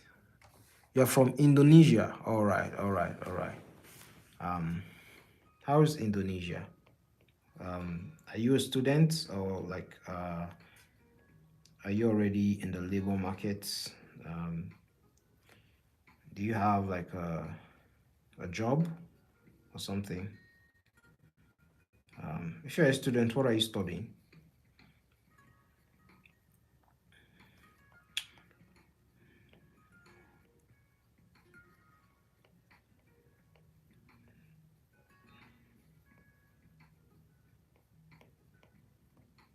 Mm, just applying the hatching lines. Like my choice here is going to be a bit different because of the presence of this claw like stuff here. So as much as I'm following what he's doing, I also have to take note of um, this. So so you can see like beneath his knuckles around here, like this, like there's a simple hatching line around here. So we're just going to apply that.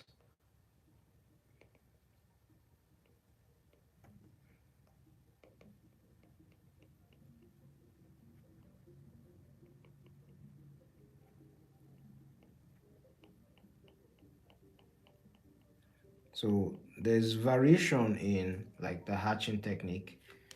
Just take note of that. Some are thicker, some are lighter, some are harsher, and if you take that under consideration, you will get better.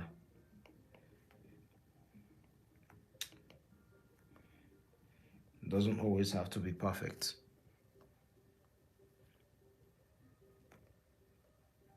All right, so the next thing we'll move on to his thighs. But let me just be done with this little cape thing that my character has.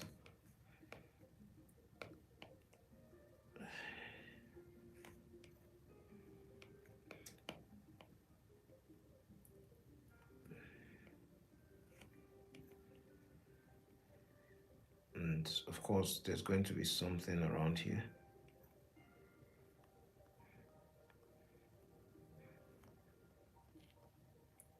And then because of the presence of the cape, there's going to be a bit of shadow around here.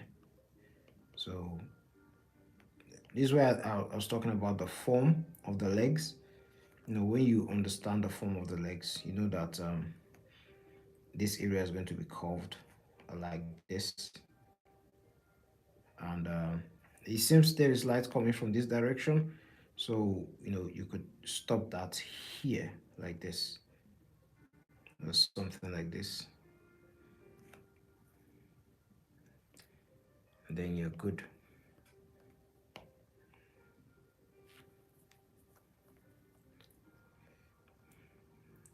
Then the same thing goes, you know, for this area of the leg.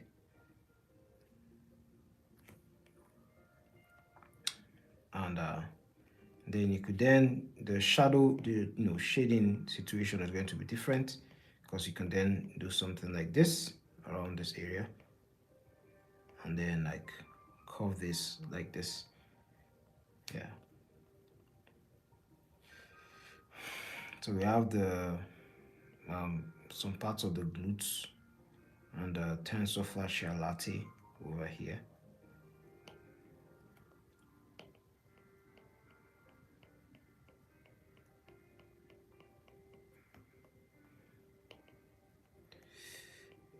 I think I did too much there.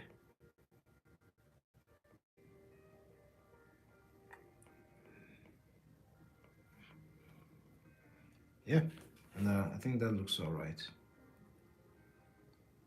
I want to see your channel for a bit. All right, thank you. You can have a look around.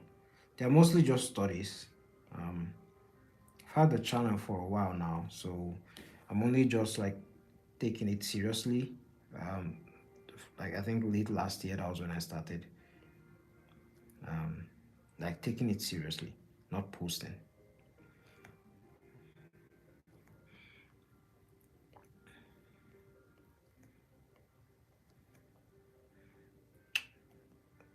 I do believe because of the, yeah, I think I messed something up. Yeah, I'm looking at this anatomy and it's wrong with regards to the legs. This is not correct. I'm just seeing it now. This is not correct. Let me look at the sketch. Yeah, I see where I messed up.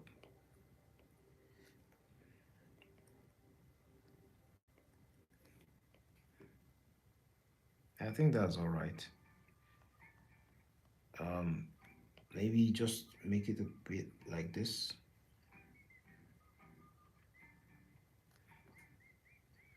Mm.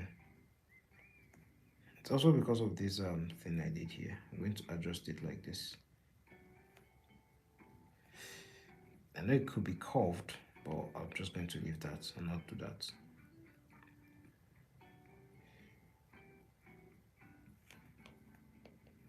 And we'll see how it looks at the end.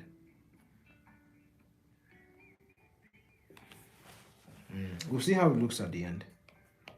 Then I'll just bring this back.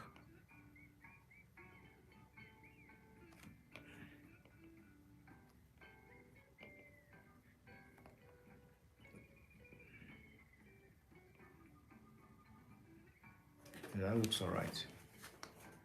Yeah, that looks all right. Does it look all right? I feel like it doesn't.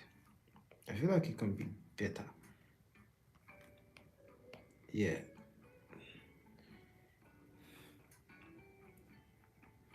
Hmm. We'll see. We'll see. Let's just keep going. Yeah. So.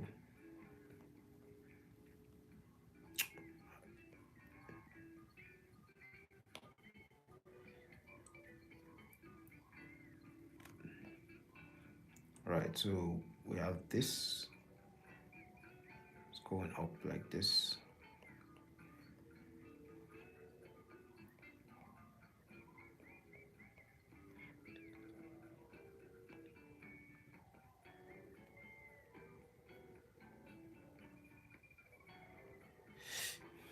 that's nice.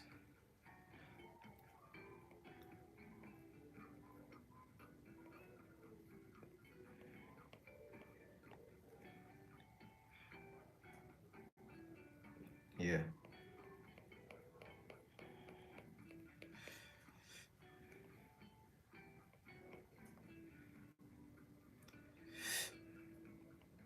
Then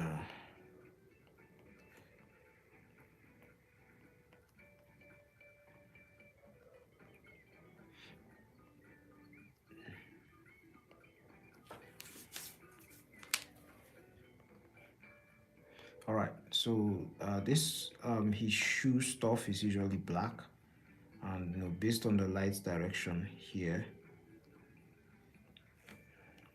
this is going. It's going to be like this. It's going to be a bit of a shadow here and there, but regarding this stuff here, which is a bit metallic. I mean, and then I'm going to add this here.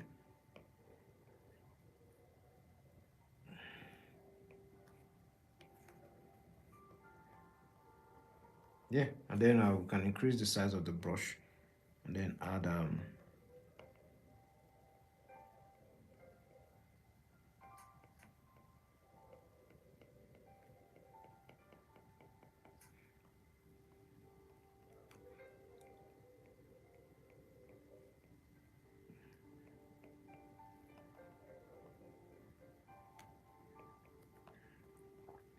so just add this big hatching lines here and there.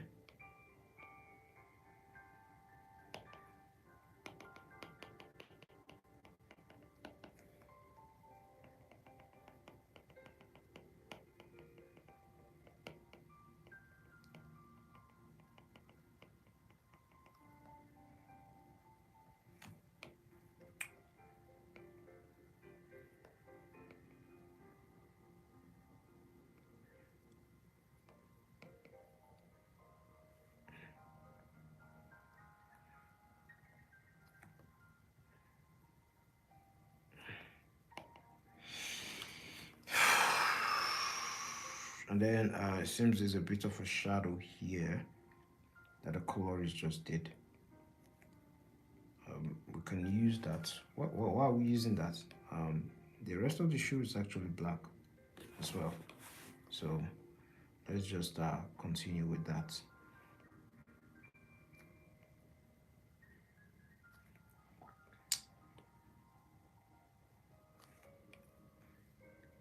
Then the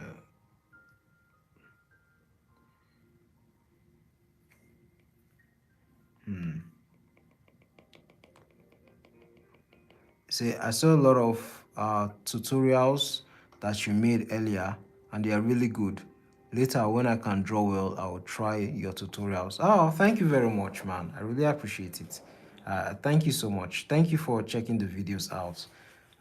It means a lot to me. Thank you so much.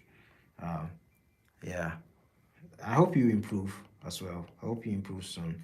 If you have any art questions, um, you can always ask me, and I'll answer them to the best of my abilities. And I hope the tutorials help you as well. Um, what sort of art do you want to make? Like, what do you want to do? Do you want to do game arts, cover arts, comics, animation? What's your goal?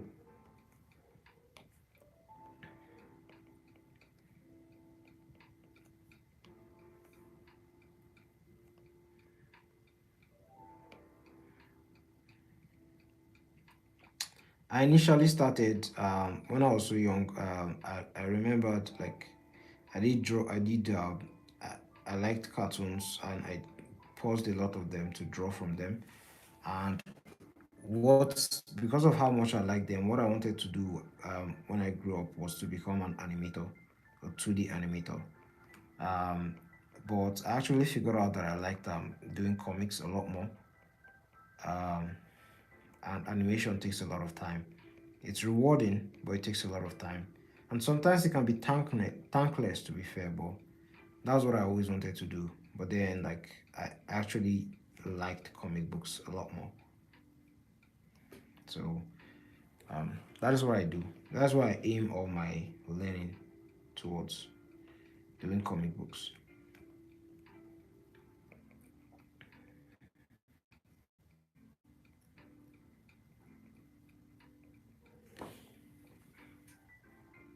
Okay, you want to make an animation or comic. All right. Um, yeah, that's cool. That's cool. You can of course do both. Uh, but it's usually well, good to start with just one. Have one in your mind and then, you move forward with it. And then eventually you can add the rest. Uh, Usually because of jobs, so that you can, get jobs immediately. Um, I would suggest if you want to get jobs immediately, I think you can get with animation, but the thing about it is that like you have to kind of be a bit exceptional. Well, you have to be exceptional with comics as well, but you have to be exceptional with animation to be, considered, because there are a lot of OGs in the industry, and they sort of want to maintain their position. So there's a lot of competition. Do you have any like personal projects that you're doing? um, Maybe something that you like to work on your own. um, it could be anything, because it's going to help with a portfolio whenever you start working.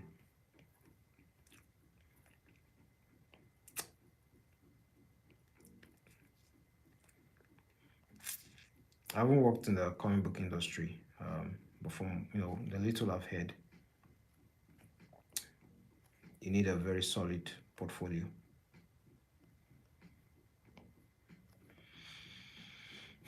Let's see, where's this light coming from? So because of his feet, because of his knee and thighs that are overlapping it, there's like a bit of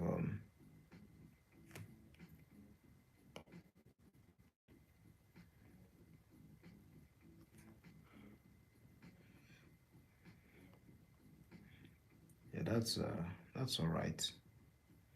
I'm going to leave that at that, and the rest of the thighs I'm going to work on it now.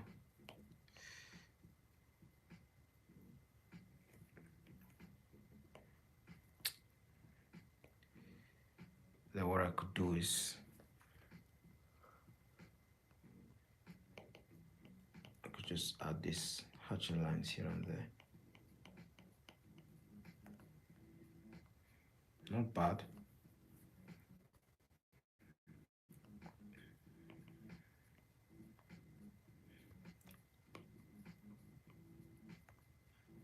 And then if this were Fabok or Finch, he'll just highlight this area and actually detail it.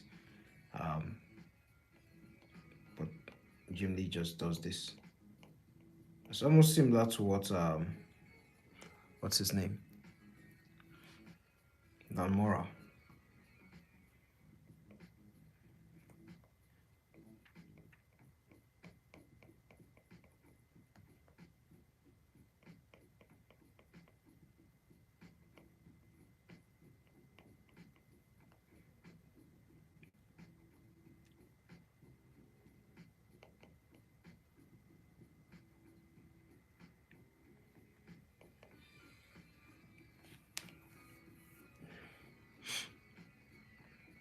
And then we can then add this.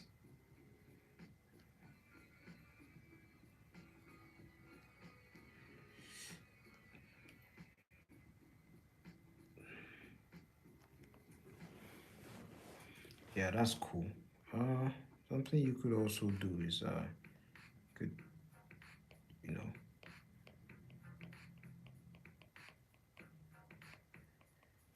always do that as well. Yeah, I think I like that.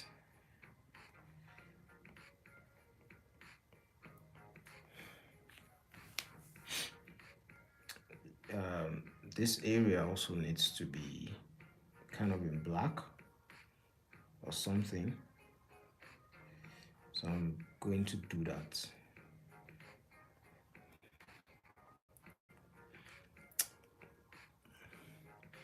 Ideally, you can just put this here and there.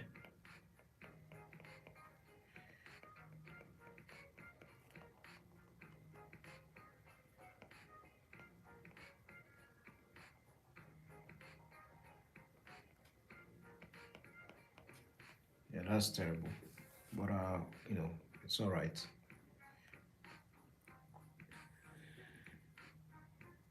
Yeah, hatchiness and adding blacks, they are my favorite part of inking, um, because that's what actually brings the depth out of the work a lot.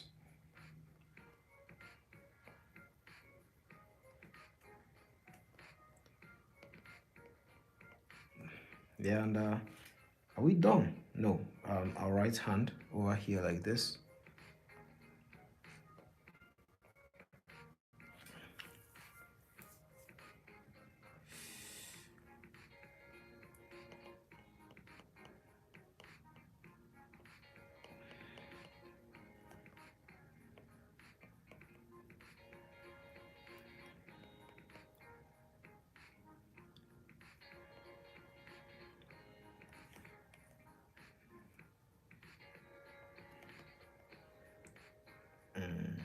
Let's do this. That's looking all right.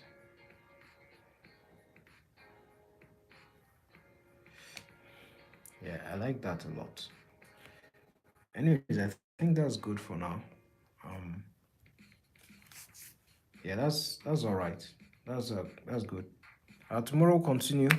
Uh, hope this.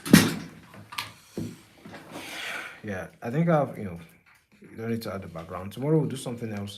I think I want to continue with David Finch, so I'll definitely do a part 3, and yeah, I think that'll be it. Hope you enjoyed the video. Hope you got one or two things. Thank you for sticking with me for the past 2 or 3 hours. I really want to appreciate Delight. Thank you for showing up and saying hi. Thanks, White Sniper, for showing up, and thank you, Sabina, for subscribing and having a chat with me and also checking out my channel. I really appreciate you, and I'll see you in the next video. Peace out and have a nice day.